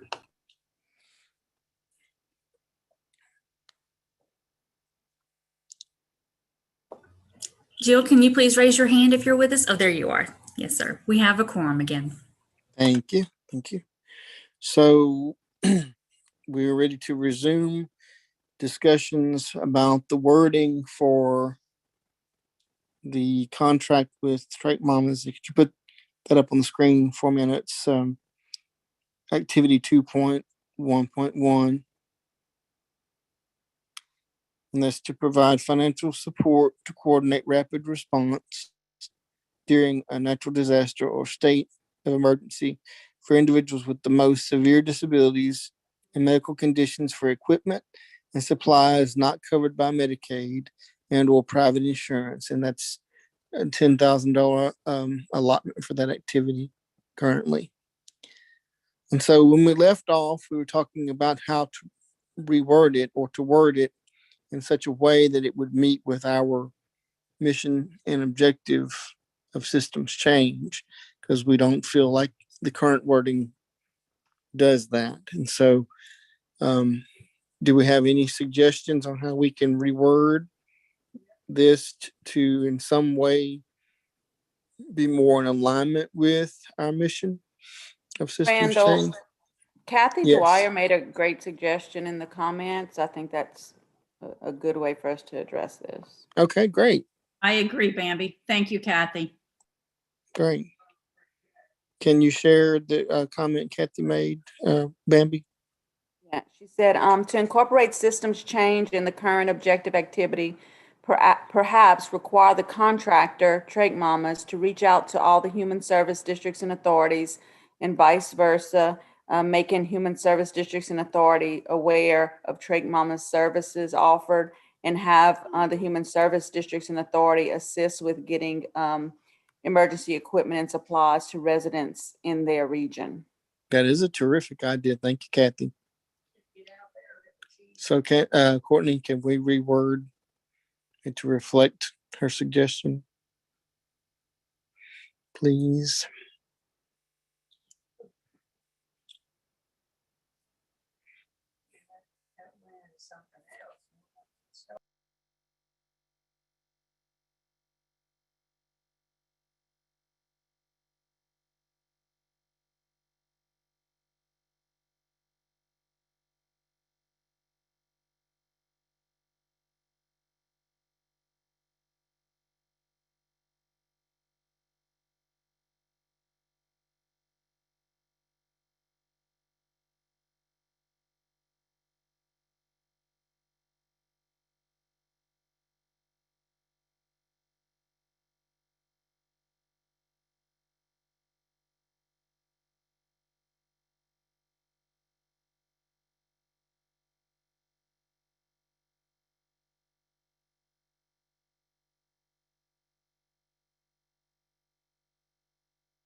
Okay.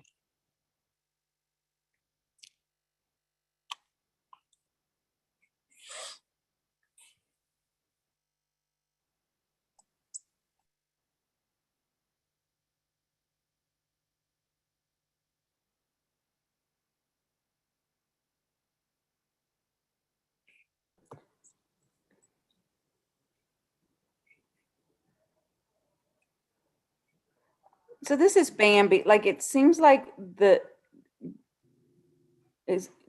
original wording is not there anymore.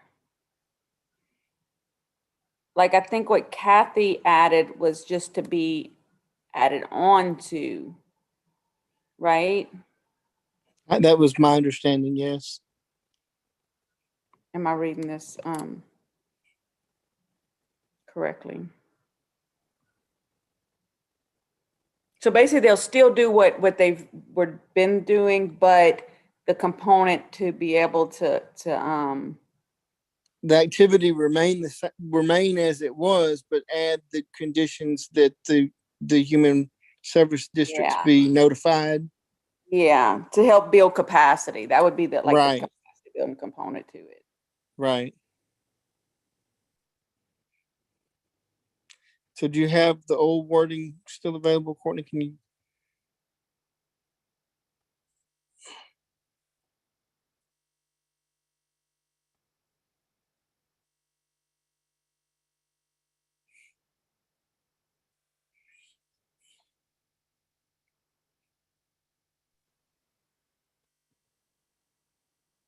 And while she's doing that, if I can, since Yes. we please. appreciate Kathy's suggestion, but also we appreciate all the work Kathy does all the time, Absolutely. and getting information out to people. Absolutely. So She does a just wanna give her phenomenal shout out. job. Absolutely.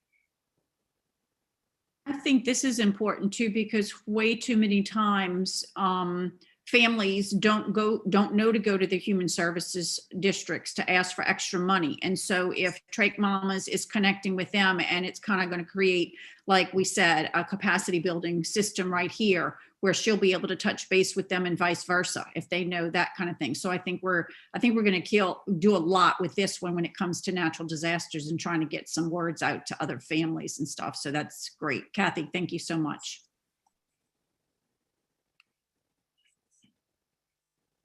Agreed. Thank you, Kathy.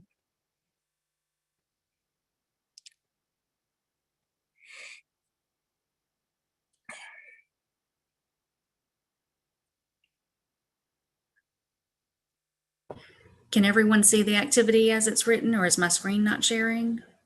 It's there. Okay. Does this reflect what you're all looking for?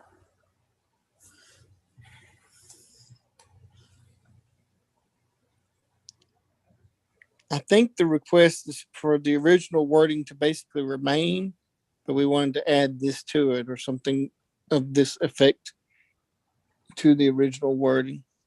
Yes. So and for human service districts on down, that's the new. That's the new wording. Yeah. Correct. Okay. I have no objection. What? You have an objection? No, I don't have objection myself. I'm fine with it. I guess I didn't notice in the original that it has for individuals with the most severe disabilities and medical conditions. I mean, that, you know, you might not have the most severe disabilities, but you need is something that is needed. So maybe strike out severe.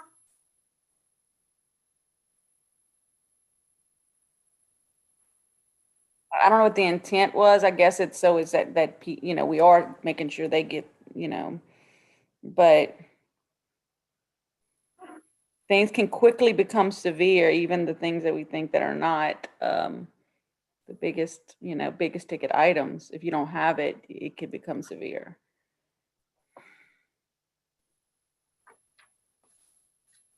So is everyone okay with the wording as it currently stands?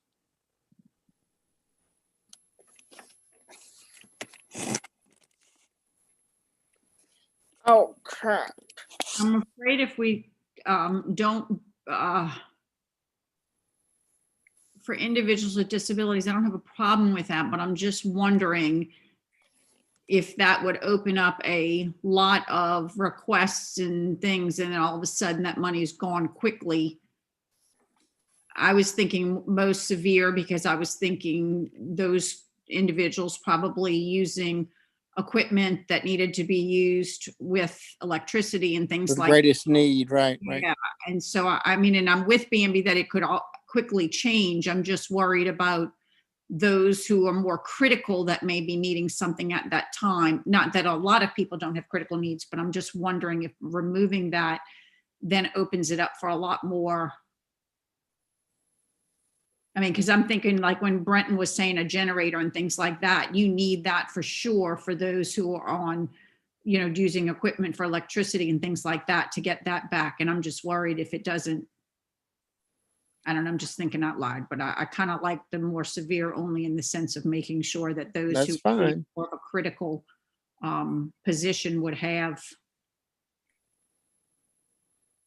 For things like today, thinking out loud is encouraged. It helps us brainstorm. So thank you. Well, and I'm thinking along the lines of generators and how critical generators are for so many families who have kids with Sure. equipment that they need. And so I'm thinking, you know, $10,000, if you end up giving several people a generator, it's going to go pretty darn It's quick. going to go very fast. Yes.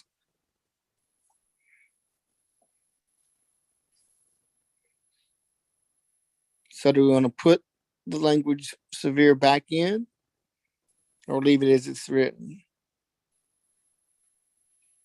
I'm okay with it. I mean, it's kind of subjective, so I guess we can argue the point that it's severe whenever the time comes. Right. I mean, that's kind of the thing is that there will be people determining this. And so I think they know, I think the staff knows our intent here. Right. And so I think we're okay to leave it personally. And then we'll see how it goes. You know, it'll be up for review next year for next year's plan. So.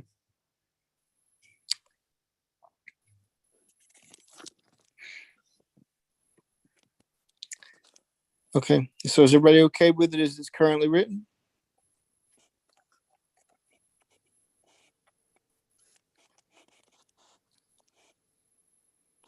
I am. I'm good. Okay. Yes, All right. sir. No objection. We can move forward. What's the next thing that needs our attention, Courtney? Randall, can I make one quick statement before Courtney goes? You certainly may. We have about 1, 2, 3, 4 more initiatives that we hadn't done that's presently being done. That's about $170,000 in initiatives, and we got about 155 left based on the spreadsheet that we keep adding, and we haven't even touched on the 2022 ones yet. Is there any, should we continue putting them all there and then check and see if any of the 2022 have been filled in with some of these 2021s, or should we kind of start looking at the 2022s to make, I don't know, or put them all there and then start determining if we need to cut Well, some? what I would recommend is to put them all there, Okay. see what's there, and then see what's being met. Okay. I think that's going to be easier. Okay.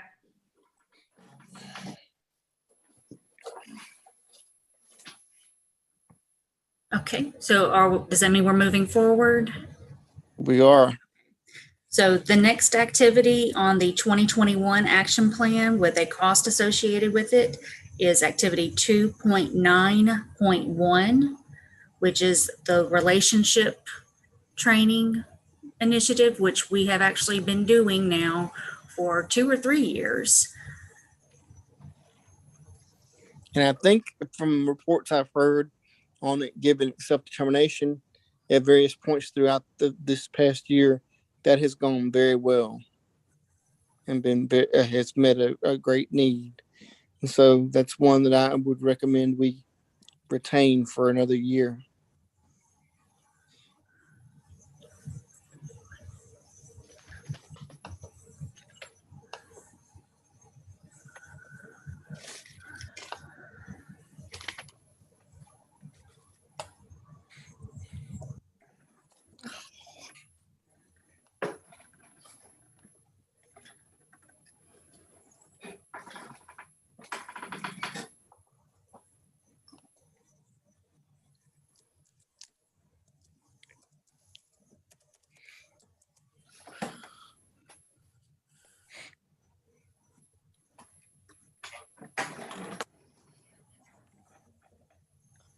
Hey, Randall, if I may. You may, sir. I mean, it's fine if y'all want to continue this as well. Like Courtney mentioned, I think we've been doing it since 2017, 2018. It does get positive feedback, but just keep in mind, I mean, the trajectory you guys are on right now is you're just doing all of the same things we were to be doing this year. So I'm scared you're going to run out of money to do anything new if you're only focused on doing Well, what's your Same suggestion here? things Because well, you're wait a currently minute. What's your doing. suggestion here then? Because you're the one who deals with this program, so you know it's gotten good feedback. You don't think it needs anymore? What do you think we can adjust the amount to less since we have been doing it 2 years now? What's your suggestion? I mean, I don't know. I think they already do this activity based on what it costs them to do this activity. I don't think it would be appropriate for me to say keep or toss it out. I just wanted to put it out there. It has, even though it's doing well, it is something we've been funding continuously for a few years now. Let me ask you this. If we didn't fund it, it's going to go on without us? I'd have to ask Team Dynamics that. I do know that they were doing some trainings. They were able to get a few of them in before we started funding. Right. And I know this is something passionate that their team is passionate about. So I wouldn't be surprised if they found a way to continue, but I can't speak for them to say they would or would not be able to continue.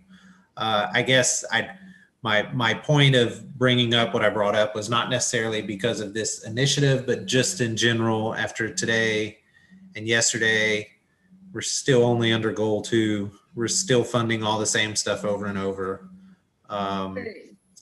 So I just want to bring that to y'all's attention. I appreciate that. Especially with the education committee there, we've got a lot of contractual things that we talk about in self-determination because it all falls under goals 1 and 2. There's a lot of stuff on the education side that's maybe not necessarily contractual, that might just be things that is administratively done or done behind the scenes. And that committee came up with a lot of ideas. So I just hate for you to put all your eggs in the basket in one area and not be able to address any education or employment issues as well. Fair point. Thank you, sir. So, I'm sorry, Randall. So what's the best way? Hold on, Jill. I'll let you speak in just a minute. What's the best way for us to proceed then to be able to look at everything? Because we don't want to be here till 9 o'clock tonight. So what's the best way for us to look at everything we can look at to make sure that we're giving everything its due diligence?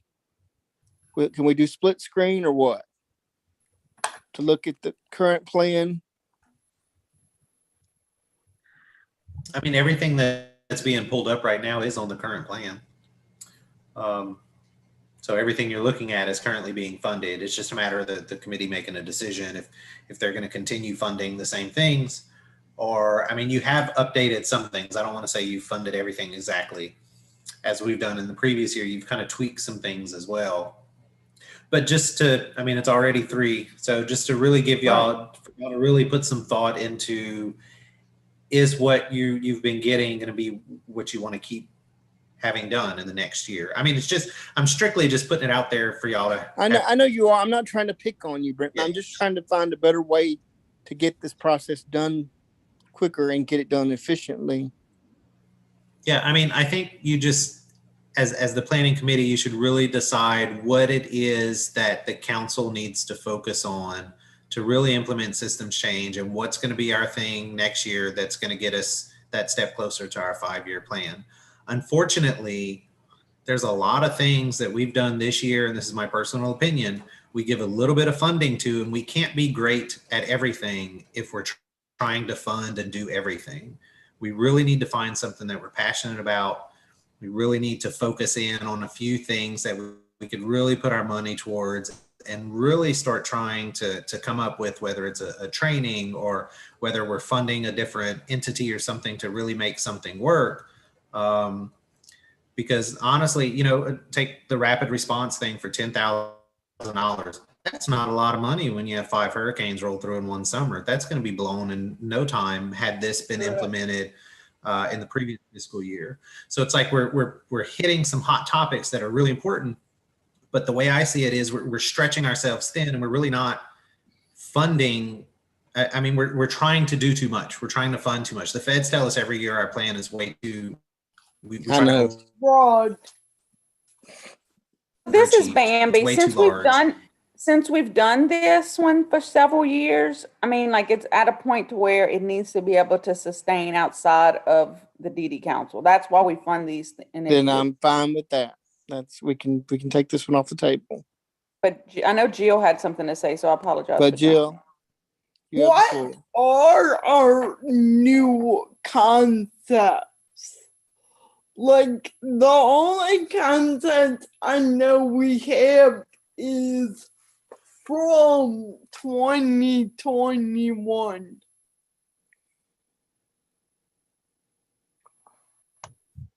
That's my point from earlier.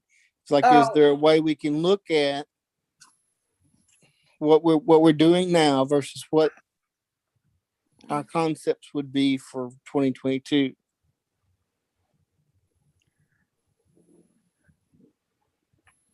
Can I ask a question? Yes. I'm sorry. Oh, are we looking at possibly the ones that are already there, reducing them down and trying to go from there? Well, in that one instance, yes. I don't think we're going back over everything, though. Okay. And not unless y'all think we have to, but I don't think we have to. I think that we're looking at eliminating that one because we've had several years of funding at that level and it should be sustainable. I don't disagree with that. No, I don't either. I would agree with that. I it's kind of like I said before, some of the other initiatives that we've just done this very first year, and we're only 3 or 4 months into it, and we're in a COVID pandemic. I would say those should continue at least for another year to get 2 full years and go. Right. But I think we need Right. I think it's very, very important to keep focused on the fact that, we're not supposed to continue to be the source of funding for every activity over and over, year after year after year. It definitely has to be the capability of sustaining itself. So I would agree for sure to move on and try to get some other stuff in here that's massively important too. Right. All right. Because we haven't even, like, y'all have all emphasized, like, here we all have went through and we haven't even gotten into education. Well, that's our point, is like, is there a way we can, because we want to hit all of this and we want to do due diligence to everything, but I mean, we'll be here till 10 o'clock tonight if we don't find a way to better, I mean, I'm so hopefully exaggerating, but look at the time we're eating up. So it's like, the longer we talk, the longer we're here. So my thing is, that's fine. We eliminate the one from the trainings we've been doing the last 2 years. So that's now, we've declared that one finished. So now what's next, Courtney?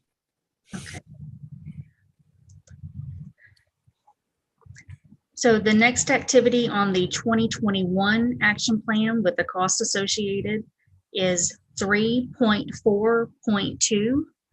And that is the creation of the Alliance for the Post-Secondary Inclusive Education Programs.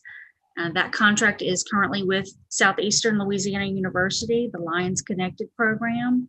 They've already gotten 2 universities to begin the process of establishing programs on their campuses. LSUA will be, their first year will be the 2021 fall semester. Grambling State University has already begun the paperwork to begin their program. I spoke with Dr. Beckers last week to find out where Grambling was and their status. Unfortunately, they missed a deadline to submit to the feds for something, and so they have to wait until the next period is open for them to submit for their program to be accepted. But they are actively wanting to pursue that.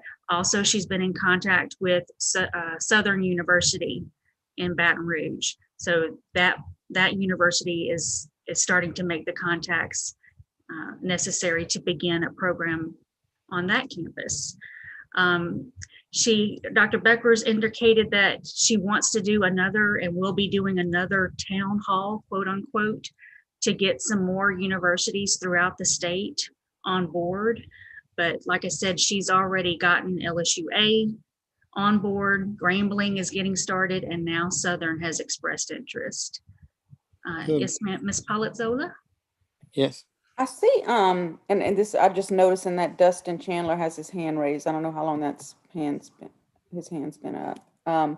But part of what Dr. Beckers is doing is, and I imagine that the process of having of getting their programs approved, that's a lot of support she has to give to these universities to Correct. help them through that process. So I think there might be a lot that we might not necessarily see. Although if they get 2 new universities on board, that's to me great progress. And she's also talked to me about some in Florida, how they fund their programs.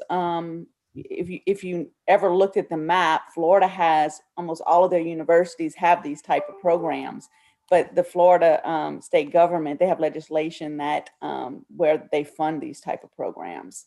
So I thought that was very interesting. I think it's something that we continue to work on. It's something we need to focus on. And I also think that there's opportunities perhaps, and I'll get with her about that, to where we could get more inroads in some of the other universities that maybe she might not have contacts with. So just want to throw that out there. I think there's a lot of, opportunities in this arena. Oh, good. That So this is a new horizon. So this is definitely one we agree to carry forward, correct? Absolutely. Yeah. Okay. With no changes?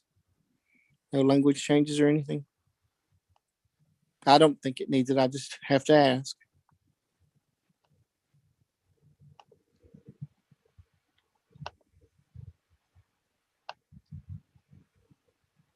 Dustin has his hand raised. Yes, I'm sorry. Dustin, you have the floor, sir.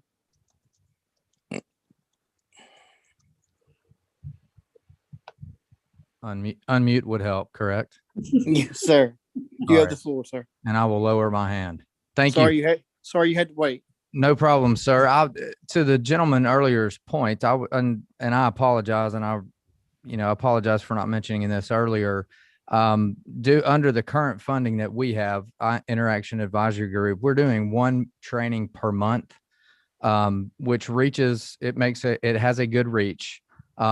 We've kind of got another, I respectfully request additional funding to the point of trying to focus on more, to expand our reach.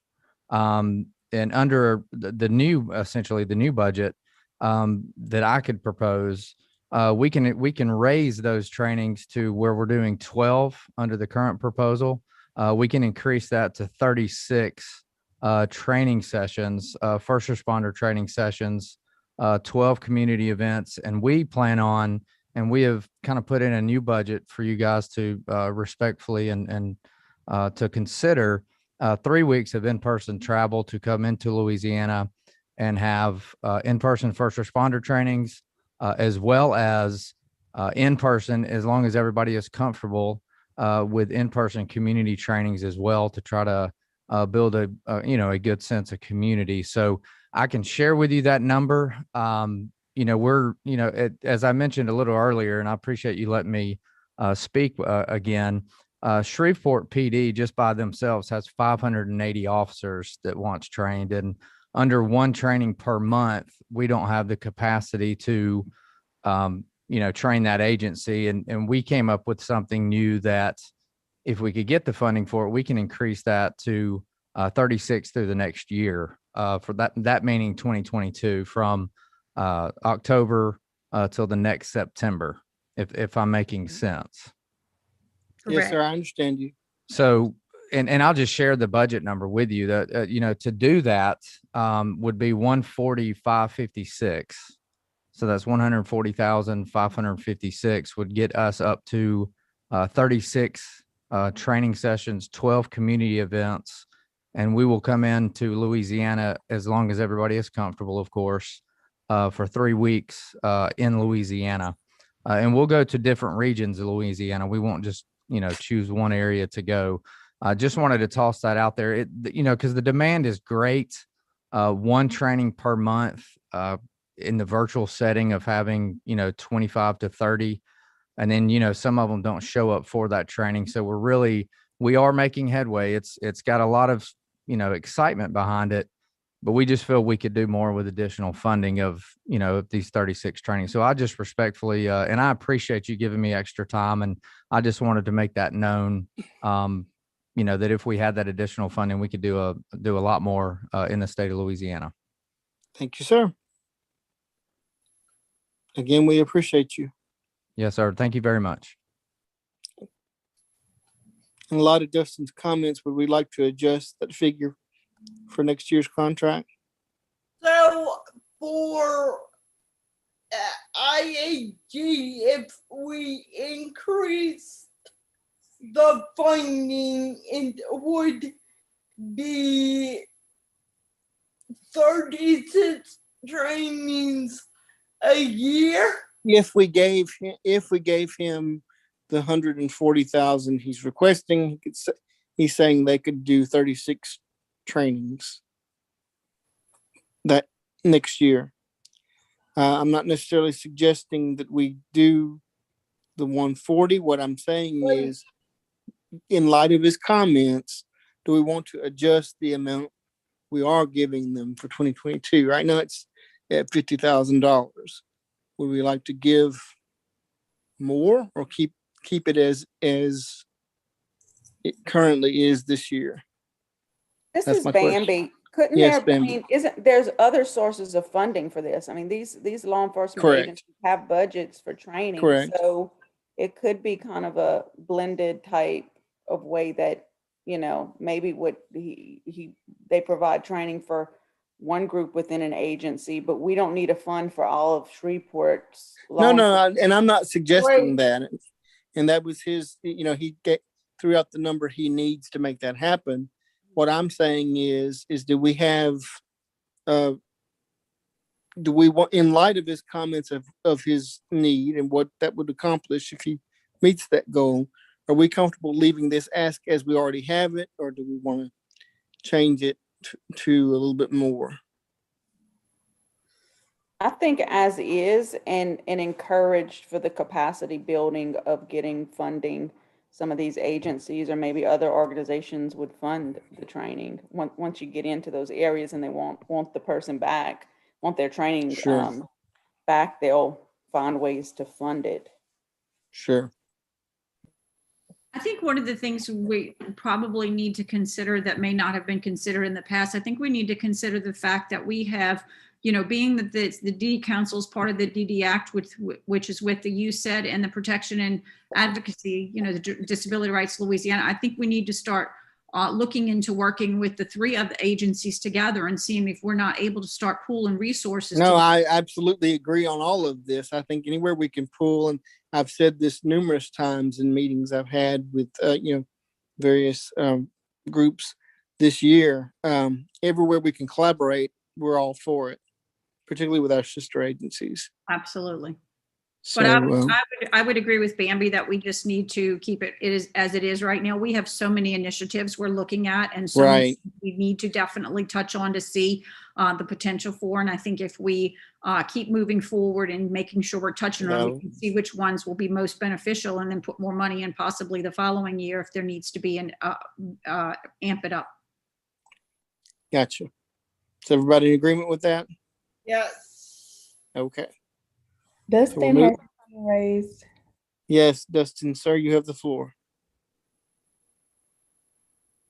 Yeah, thank you. I just wanted to clarify. I did not mean to come across saying we would be funding just for one department. So I just wanted to clarify that. And hey, we appreciate anything that you can do for us. So thank you for the consideration.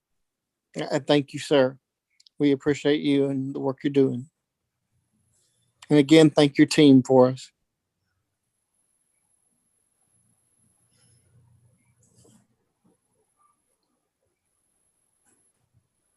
Okay, are we moving on? We're the ready next to item?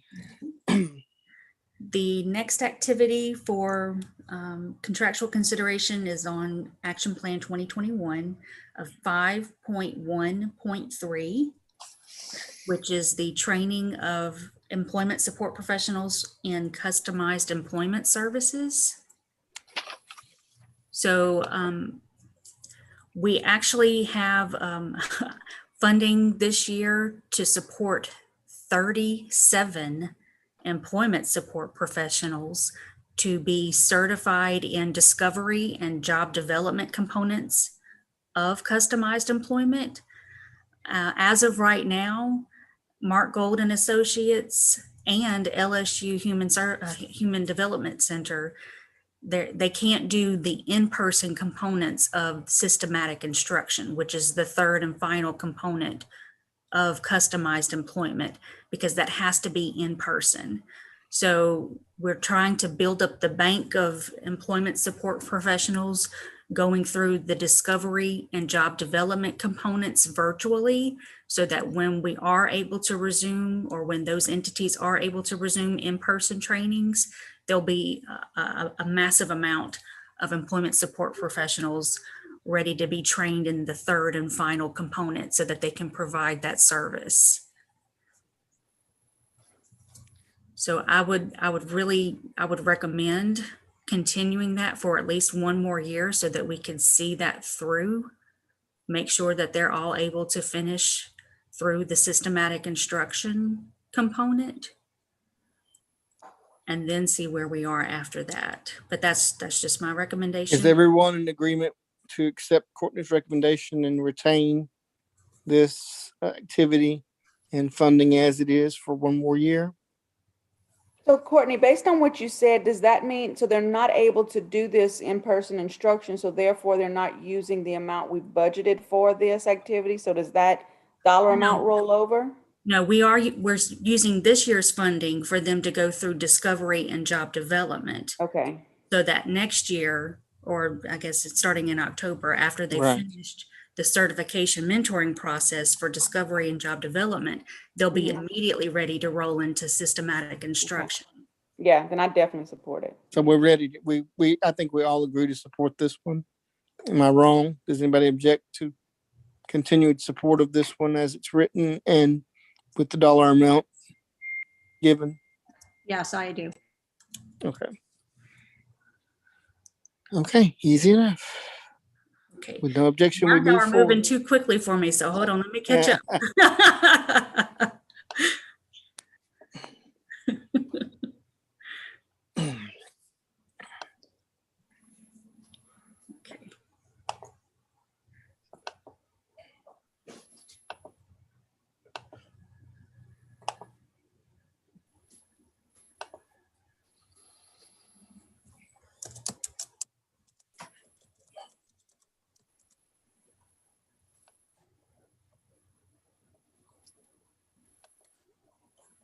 Okay.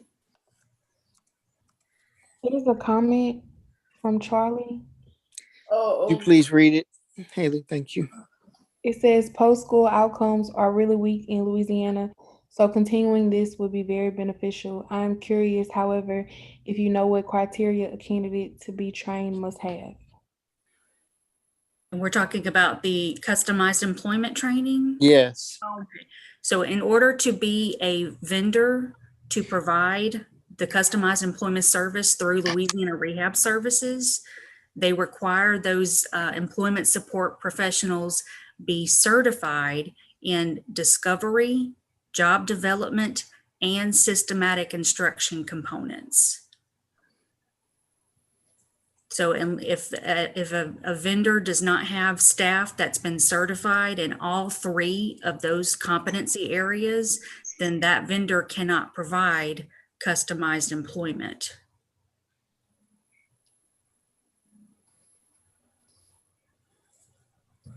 Does that make sense? I don't know. Sometimes I say things and confuse myself. It's Charlie's question. It makes sense to me, but let's give Charlie a chance to answer. He said, thanks. Will you be keeping data on the results of the trainer's efforts? My experience has been negative with such agencies, and it does make sense. Okay. Yes, absolutely.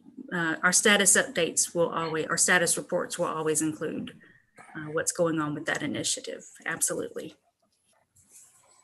And actually the next Discovery Gateway is being scheduled for next month. So it's about to happen with that new class for that. Great. Right. No problem. And I guess just to kind of further explain, I hate to take up time, but in order to be certified in each of those competency areas, the employment support professional has to go through a gateway training, and then they have to go through certification mentoring. So it's not just attend a training and you're certified. It's a lengthy process to get certified in each component. And then you have to have certifications in all three of those components. So it's not a quick and easy feat.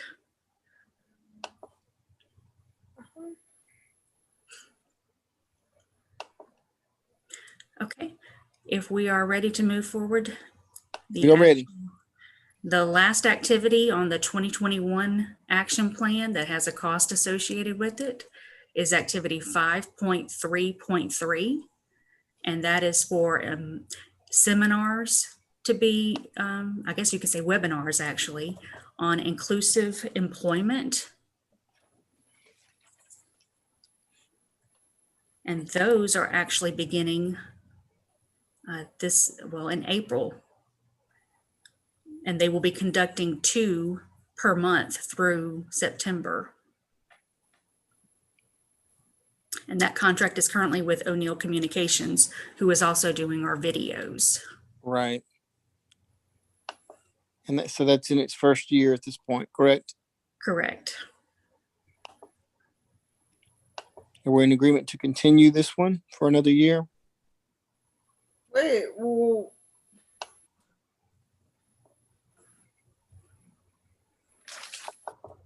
Courtney, I'm confused about that. So these are videos. It says conduct seminars with chambers of commerce. You said O'Neill's doing that. So what does that look like? So because of COVID, everything's been done virtually. So it's been webinars. That's how they're going to be doing it. I mean, but if we were all in person, they would have done it in person. So so this is like chambers of commerce will be on screen where our businesses can get on screen and O'Neill conducts the webinars. Is that kind of what that looks like? Correct. And it's a lot of entities that deal with hiring. So it's the Society of Human Resource Managers, LRS, and Department of Labor is very involved. And they're reaching out to hopefully increase employer awareness and get more employers to be inclusive in their hiring practices. Excuse me. And is this something, and I mean, this is probably a little bit detailed, but I'm just wondering if this is something where those with disabilities or families could also join, just so that they're actually experiencing and talking with those with disabilities so that they're possibly getting more comfortable, or at least have them on camera. I don't know if that's part of it, but anyway, that's just a thought. I believe these are actually open to the public. Okay, that's good to know. But the intent of them is to, like I said, increase employer opportunities. Again, it's another thing we could just promote on social media and such, and let people know it's available, and they could choose to attend it. Correct? Oh, I believe so. Great, thanks, Randall, because I think that's the key. It's something I would recommend we promote it. Okay, so it's definitely something we want to keep, right? Everyone's in agreement to keep this one. Okay, great. Great.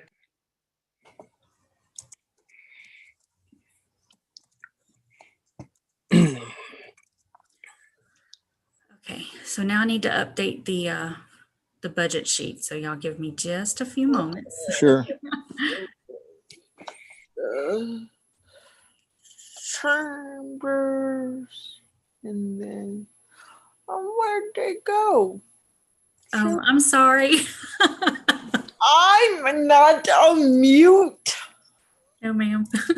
Oh no, I swear I don't talk to myself.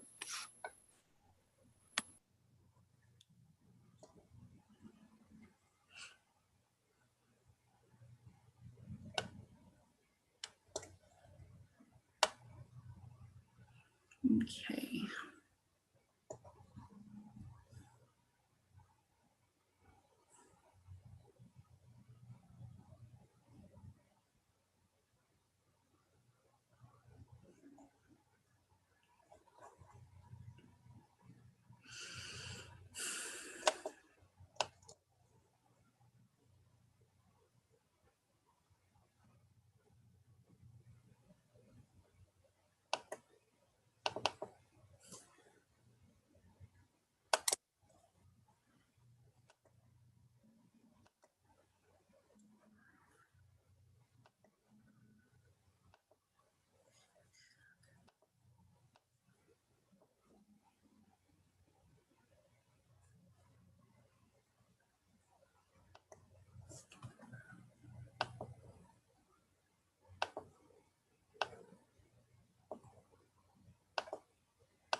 In an effort to save time, would y'all mind if I just did a share screen of the current 2022 action plan draft? And y'all can go ahead and begin talking about Yes, I would prefer if you did that actually. the non-contractual activities from 2021, what you want to carry over. Yes. Okay. I would recommend, I take that recommendation, yes.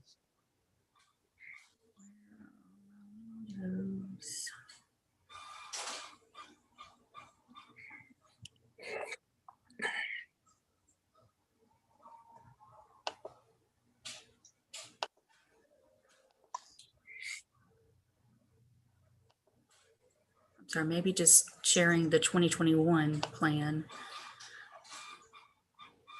so that y'all can discuss those non-contractual activities.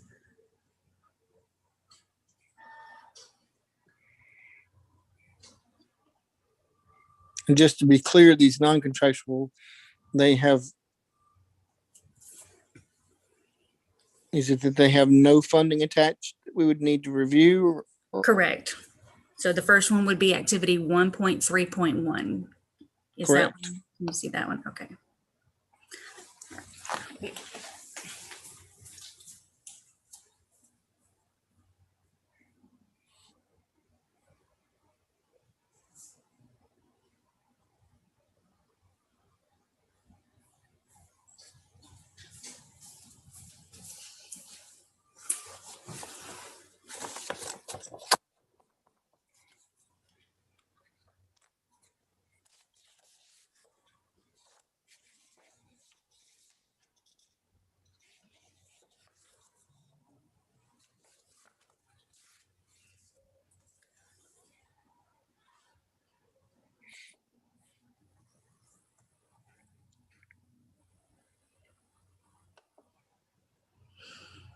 Is everyone in agreement that one stays?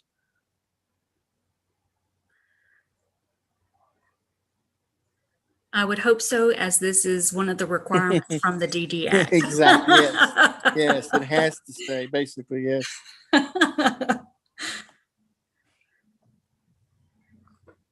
Okay. So I have a question. When you say contractual and non-contractual, these are activities, in other words, that the staff will be working on as well as the council to ensure that this information is getting out. Is that basically what it means? It's still an initiative. It's just not under a contract. It's done internally. Is that right? Okay. There's no funds attached. Correct. Okay. Yeah. Okay.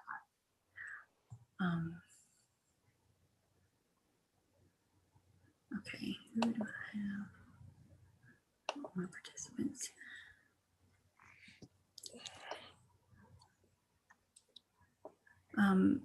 Either Miss Haley Beelan or Mr. Brenton Andrus, could one of you possibly share your screen of the 2021 action plan and just highlight the activities that this committee would like to continue while I update our budget sheet, please?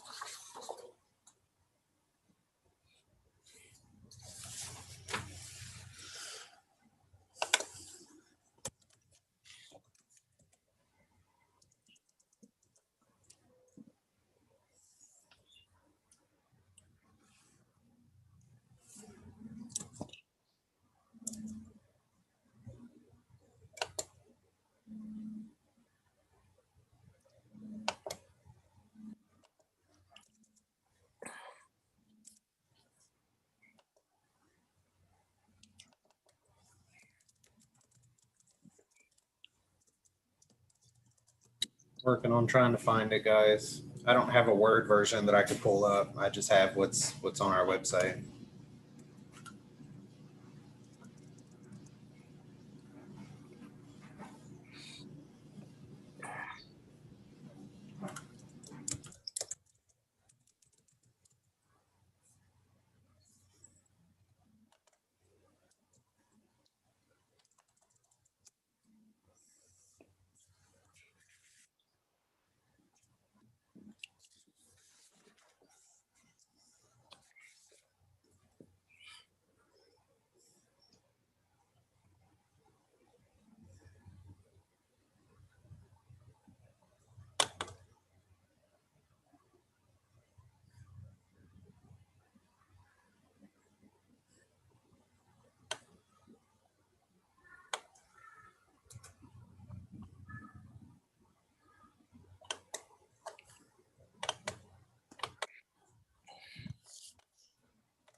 So which initiative were you guys talking about? Was it 1.3.1? Is that where you left off? I believe so. Yes, sir. Okay. So basically you're looking at 1.3.2 now? Correct.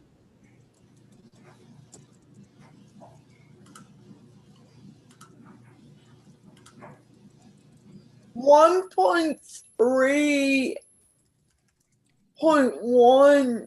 No, 1.3 is a DD Act requirement, correct? Yes, it is. Correct. Yes. So it will remain. This is just reviewing.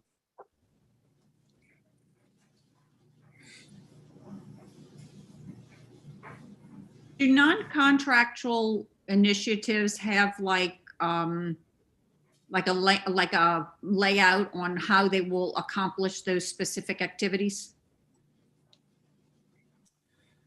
Not always. I mean, it sort of depends on the, I guess, what the activity is. But it's at least what we're looking at now. We don't necessarily have something like a layout of how it's accomplished. Not that I'm aware of, anyway. I was asking Brenton only because it's kind of broad. So I just didn't know specifically what, like, support council members and participation in council meetings and other functions. What exactly does that support look like? And so that's what I was just curious. And then like the first one, 1.3.1, provide information and support for participation of individuals and cross-stability, you know, how would that be accomplished? What's being done to make those accomplished? So those were the kind of questions, just because I mean, the topic is definitely ones that need to be needed. It's just a matter of how do you actually make it happen?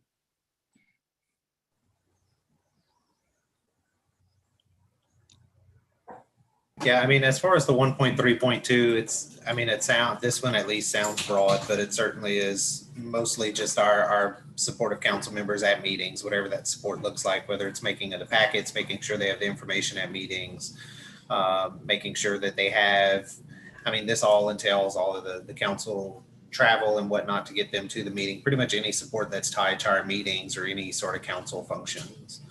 Right. Let's see, so this traditionally, 1.3.1 has pretty much just been as we're made aware of these particular opportunities that we try to provide this information to individuals and families so that they can participate in any of these leadership coalitions or advisory bodies. So for instance, if we're aware that there's a RAC position open in Region 8 or something, we may try to get with FHF or our LCAN leaders or other people we know in that area and see if they're aware of anyone that might want to participate in that particular advisory body. So, I mean, that's kind of how those things have traditionally been done. A lot of those activities kind of fell on the director and deputy at the time. So I don't have experience myself personally of telling you how that one's accomplished. That's typically the process that was used for that particular activity. Thank you, Brenton.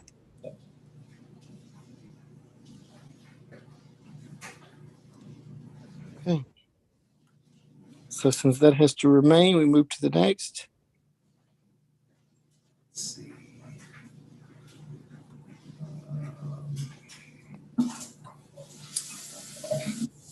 Some of these, it looks like they don't have funding attached to it, but this is a funding.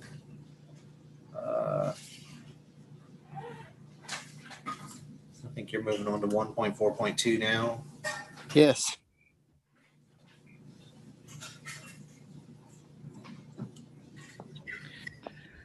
Why don't we have an amount attached to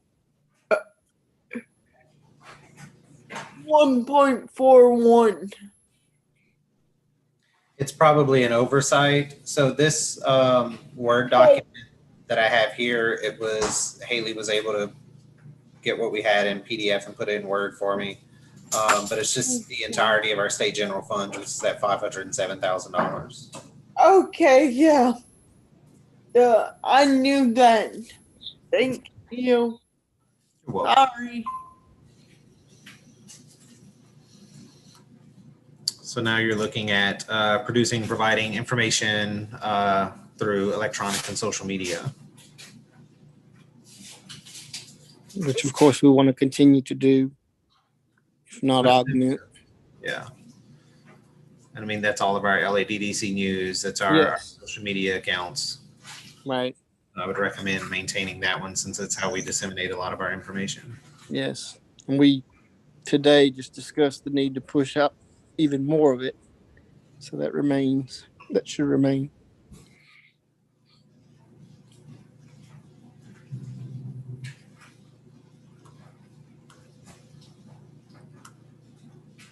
So I believe here's adequate funding for waiver services.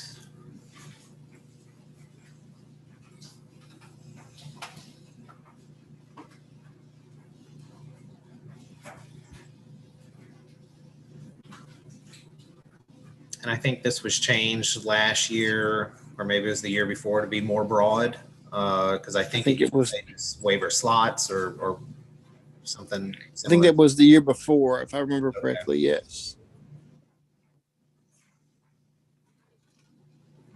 So Brenton, this would be whether you're talking with LDH, trying to get them to do something, or encouraging legislators to do something. Is that what this would be? It's exactly. Yeah. Yeah, pretty much a lot of times information that would be provided in here in status updates would be whenever, our director had the standing meetings with OCDD or LDH. There was typically advocacy done there, or through systems transformation. There was always a lot of conversation about waivers in that stakeholder group. And so a lot of stuff that allowed for staff advocacy or administrative advocacy was kind of funneled under this area. There's some other areas too, but that's one of the areas that allowed for us to engage in that. I think it should remain for the coming year, because one would hope that we continue to have those avenues of discussions.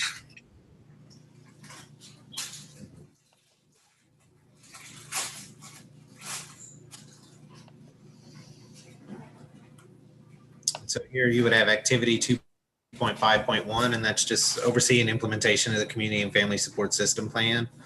And it's a very broad activity. I would recommend you probably keep that or something similar as well. Because this is where we have a lot of things in, which is, our Act 378 committee monitors a lot of the funding. This is where we're able to advocate with our local governing entities or our districts and authorities about different policies, or just general policies within the department. So like all of our activities or our advocacy or discussions that we've done with, for instance, the Act 421 Children's Medicaid option. So that would be something that would fall under this activity that allowed for a lot of that advocacy and discussion of those policies.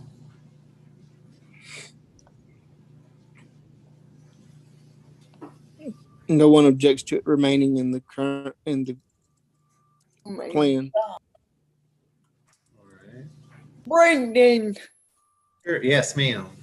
did you say at 251 activity 251 that oversees the 421 implementation as well?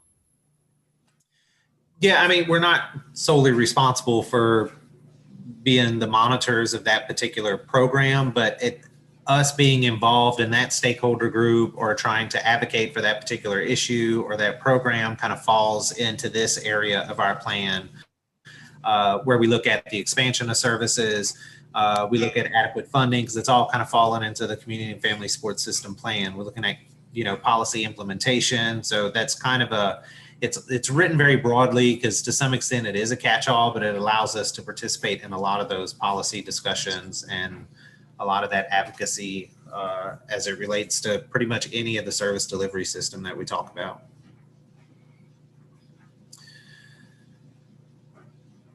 But like in our self-determination committee, usually whenever they provide an update on Act 421, it's under this particular activity that they're discussing it. Right.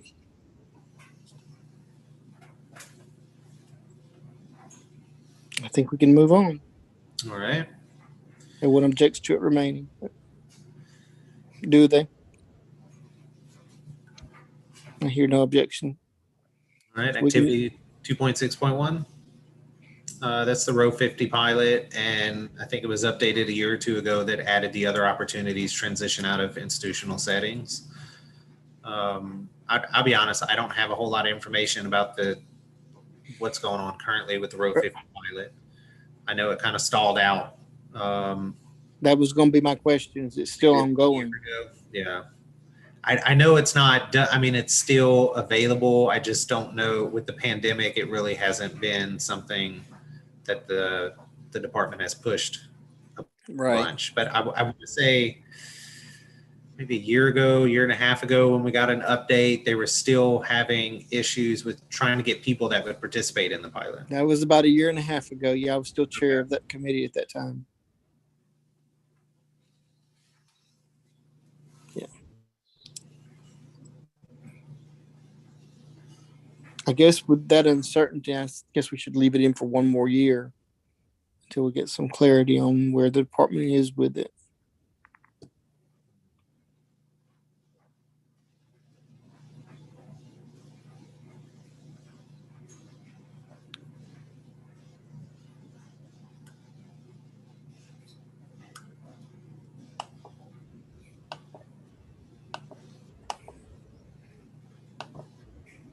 So we also have activity 2.7.1, which is basically just, for us to be able to advocate based on emergent issues that arise. I would recommend keeping that in there. Unfortunately, sometimes we have to react. We can't be proactive about everything. And so this is that allows us to do that. Fair point. No objection? I certainly have none.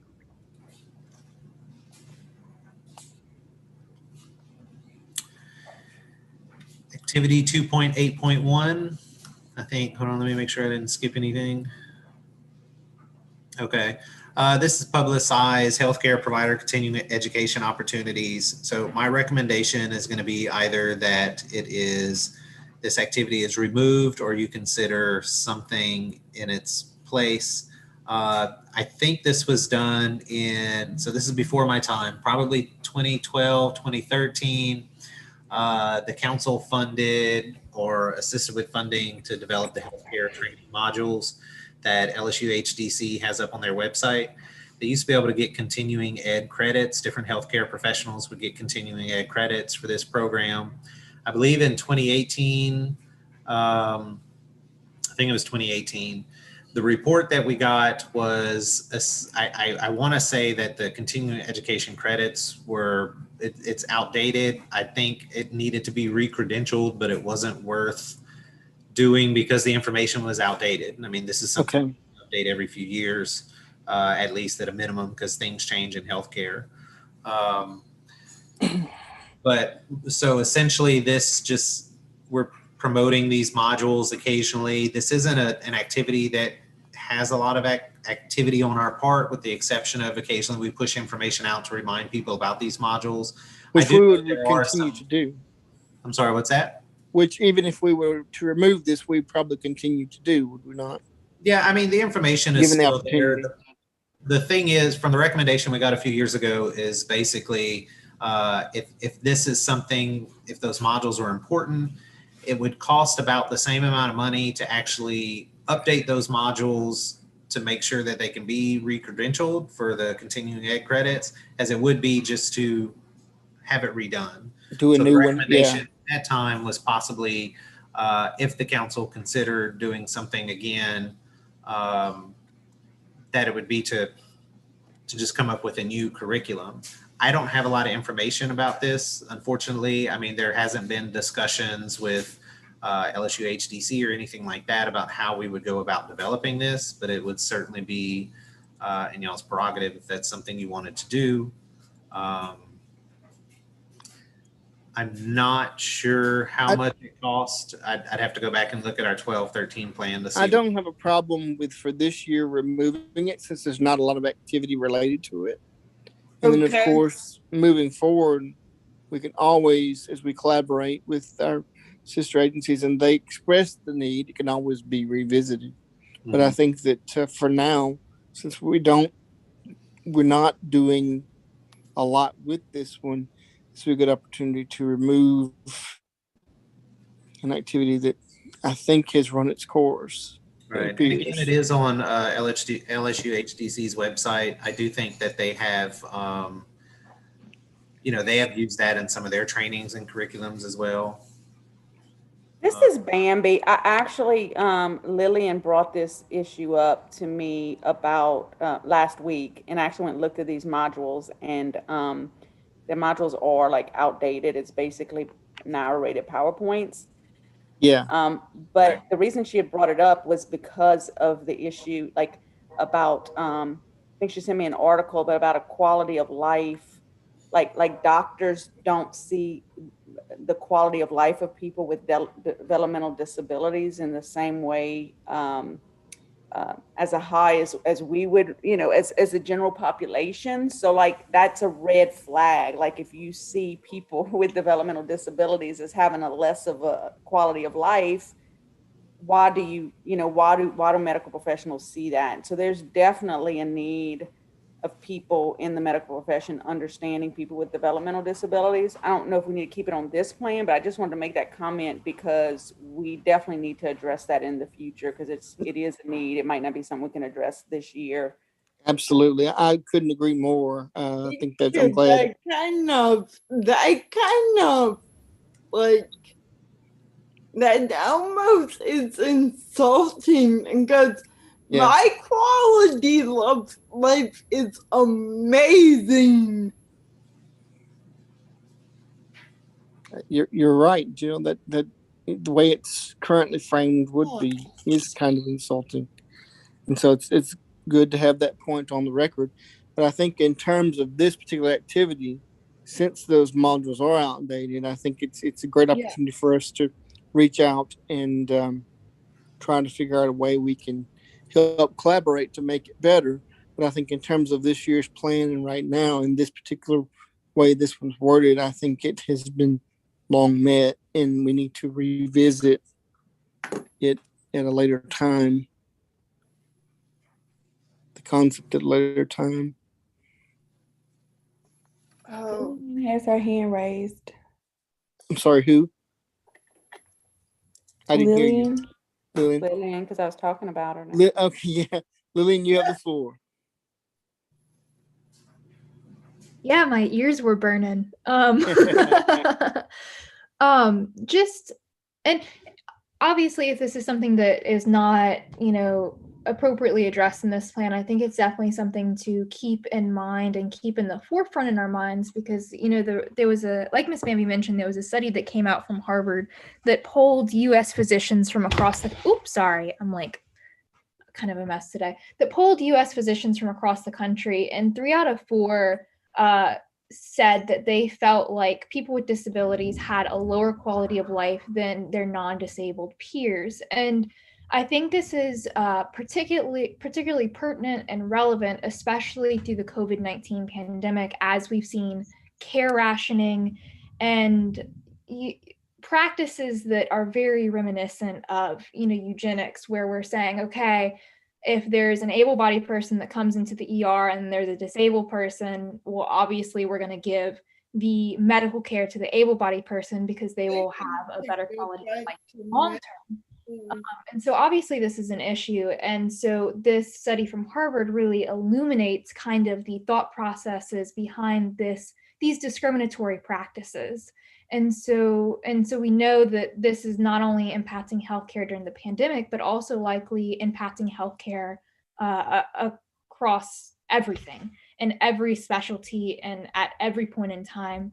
Just because we know that bias impacts all of our actions all the time, whether it be consciously or unconsciously. So anyway, I just think this is really important, whether this is addressed in this plan or not. So thanks for letting me chit chat with y'all. No, we thank you for bringing that to our attention.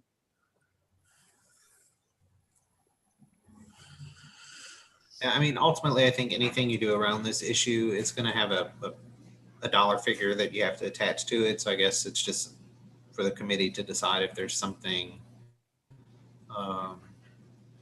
that you want to Well, keep priority. since it's tied to outdated modules, I guess my question would be, do we keep it and with the rewording that we try to collaborate to improve, to have new modules made? Or, I mean, because right now to continue what is, I mean, that's not working, right? It's outdated. I think we all agree it's not a good thing. So, I mean, I'm all for making it better and getting, materials and modules and whatever is needed done to make Lillian's points that she eloquently made here, that we're not second class citizens just because we have developmental disabilities and such. And so I guess my question would be, if it stays, how do we word it to ensure that, how do we go about making it happen to ensure that we improve what was here, or what currently is covered under this activity, which we've established is outdated. So before I guess y'all start debating this, I need to stop sharing my screen so Haley can pull it up. I unfortunately have a hard cutoff at 4, so she's gonna have to take over sharing this. Okay. All right. Thank you. Sorry about that. That's all right. Before I share my screen, Lillian made a comment. She said, I think it would be particularly powerful if we had the training being taught by an individual with a disability speaking to the quality of life point. Quality of life based on disability is generally imposed by society, not the physical condition. Very good point, Lillian. Thank you.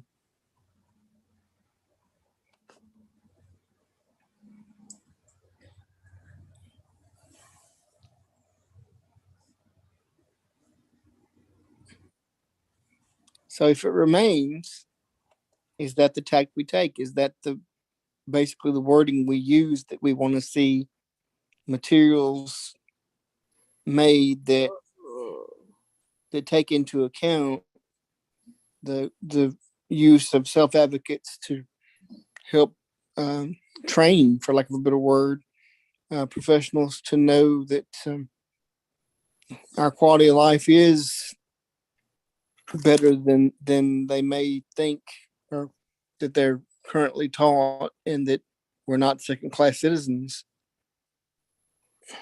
Brenda, just because we have a DD. I'm sorry, Randall. Yes, go ahead. I think this is another great opportunity to involve with the USAID. Granted, I know Absolutely. Lillian said that the stuff that's up there is outdated. I'd be curious to know where it is. If Bambi or Lillian wouldn't mind sending it to me, I'll bring it up. Me too. But I think it's important because, I'm the policy and advocacy coordinator for the LEND program, which is over HDC, which is the Leadership Education and Right. I just went blank, I'm sorry. But anyway, it's basically, right. It's 300 hours of master level students or a self-advocate or a parent with a disability who go through this training. And so I think it's a wonderful opportunity to be able to get to the healthcare providers or the ones in training and LSU Health Science Center, since it's right there, HDC. But I think this is a wonderful opportunity to be connecting with the USAID and collaborating on that for sure. Absolutely. So I guess we word the activity now to reflect that we work toward collaboration with the sister agencies in improving the educational materials, I guess would be, for professionals, for medical professionals, and to provide opportunities for self-advocates to speak or to train.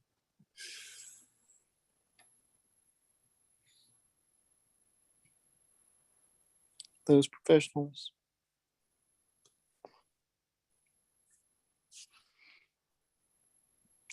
So we can leave it here and we'll work on the wording. I think I know our intent, and we'll work on the wording, but we'll leave the activity in place and we'll reword it to reflect today's discussion. Okay, and so that leaves us with, where are we at now, Haley? 3 or 2 point, can you highlight it, please? Yeah.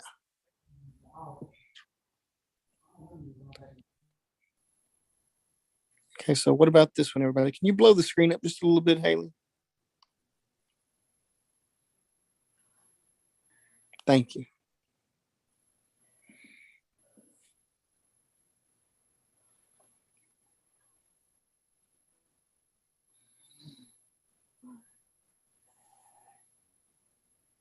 I don't guess there's really a cost associated with this one.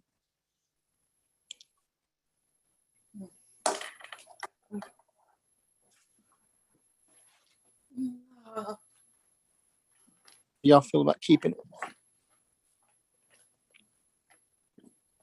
Wait, can we go back to it? I missed, I was advocate for. Yeah, let's go back to it, Haley. Thank you. There's not a lot of context with it, so I'm not real sure. I don't think there's a cost associated particularly with it.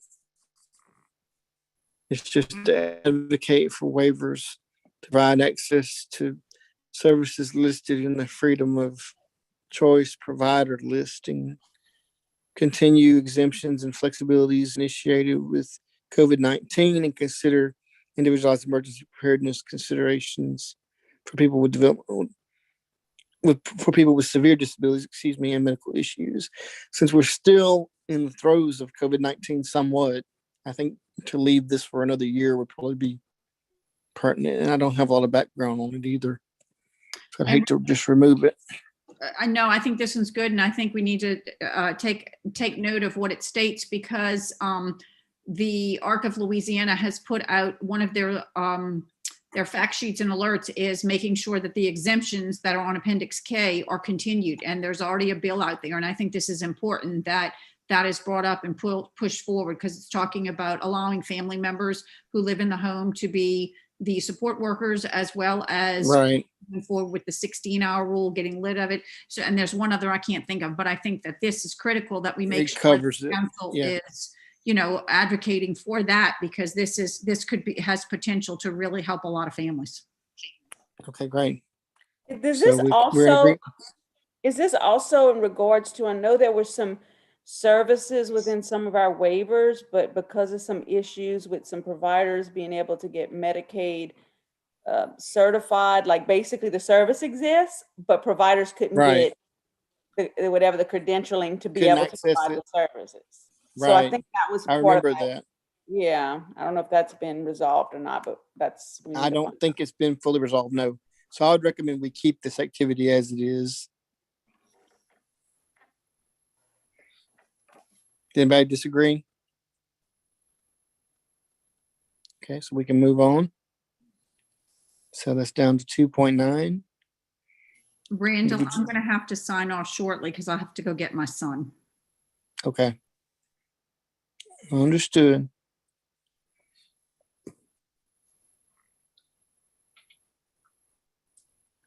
I think we will lose our quorum when you do, so we won't be able to make motions, but I think we're good. I don't think we need any more motions. Oh, We will need a motion for the draft of the action plan to go to the full council. Oh, that's right. We sure will. won't we? Now would be the time to decide if you want to just recess and let's quickly schedule another meeting date to finish, or if you want to power through. How much more of this, how many more of these activities, non-contractual, do we have to review? Let me look and see. But even the non-contractual, we'll still have to decide it. We haven't even touched on Right. it. We 22. haven't even discussed new. Right. Yeah. Right. Yeah, no, we're gonna have to have a different day. We're gonna have to have another day. That's obvious, but I'm trying to see what's left.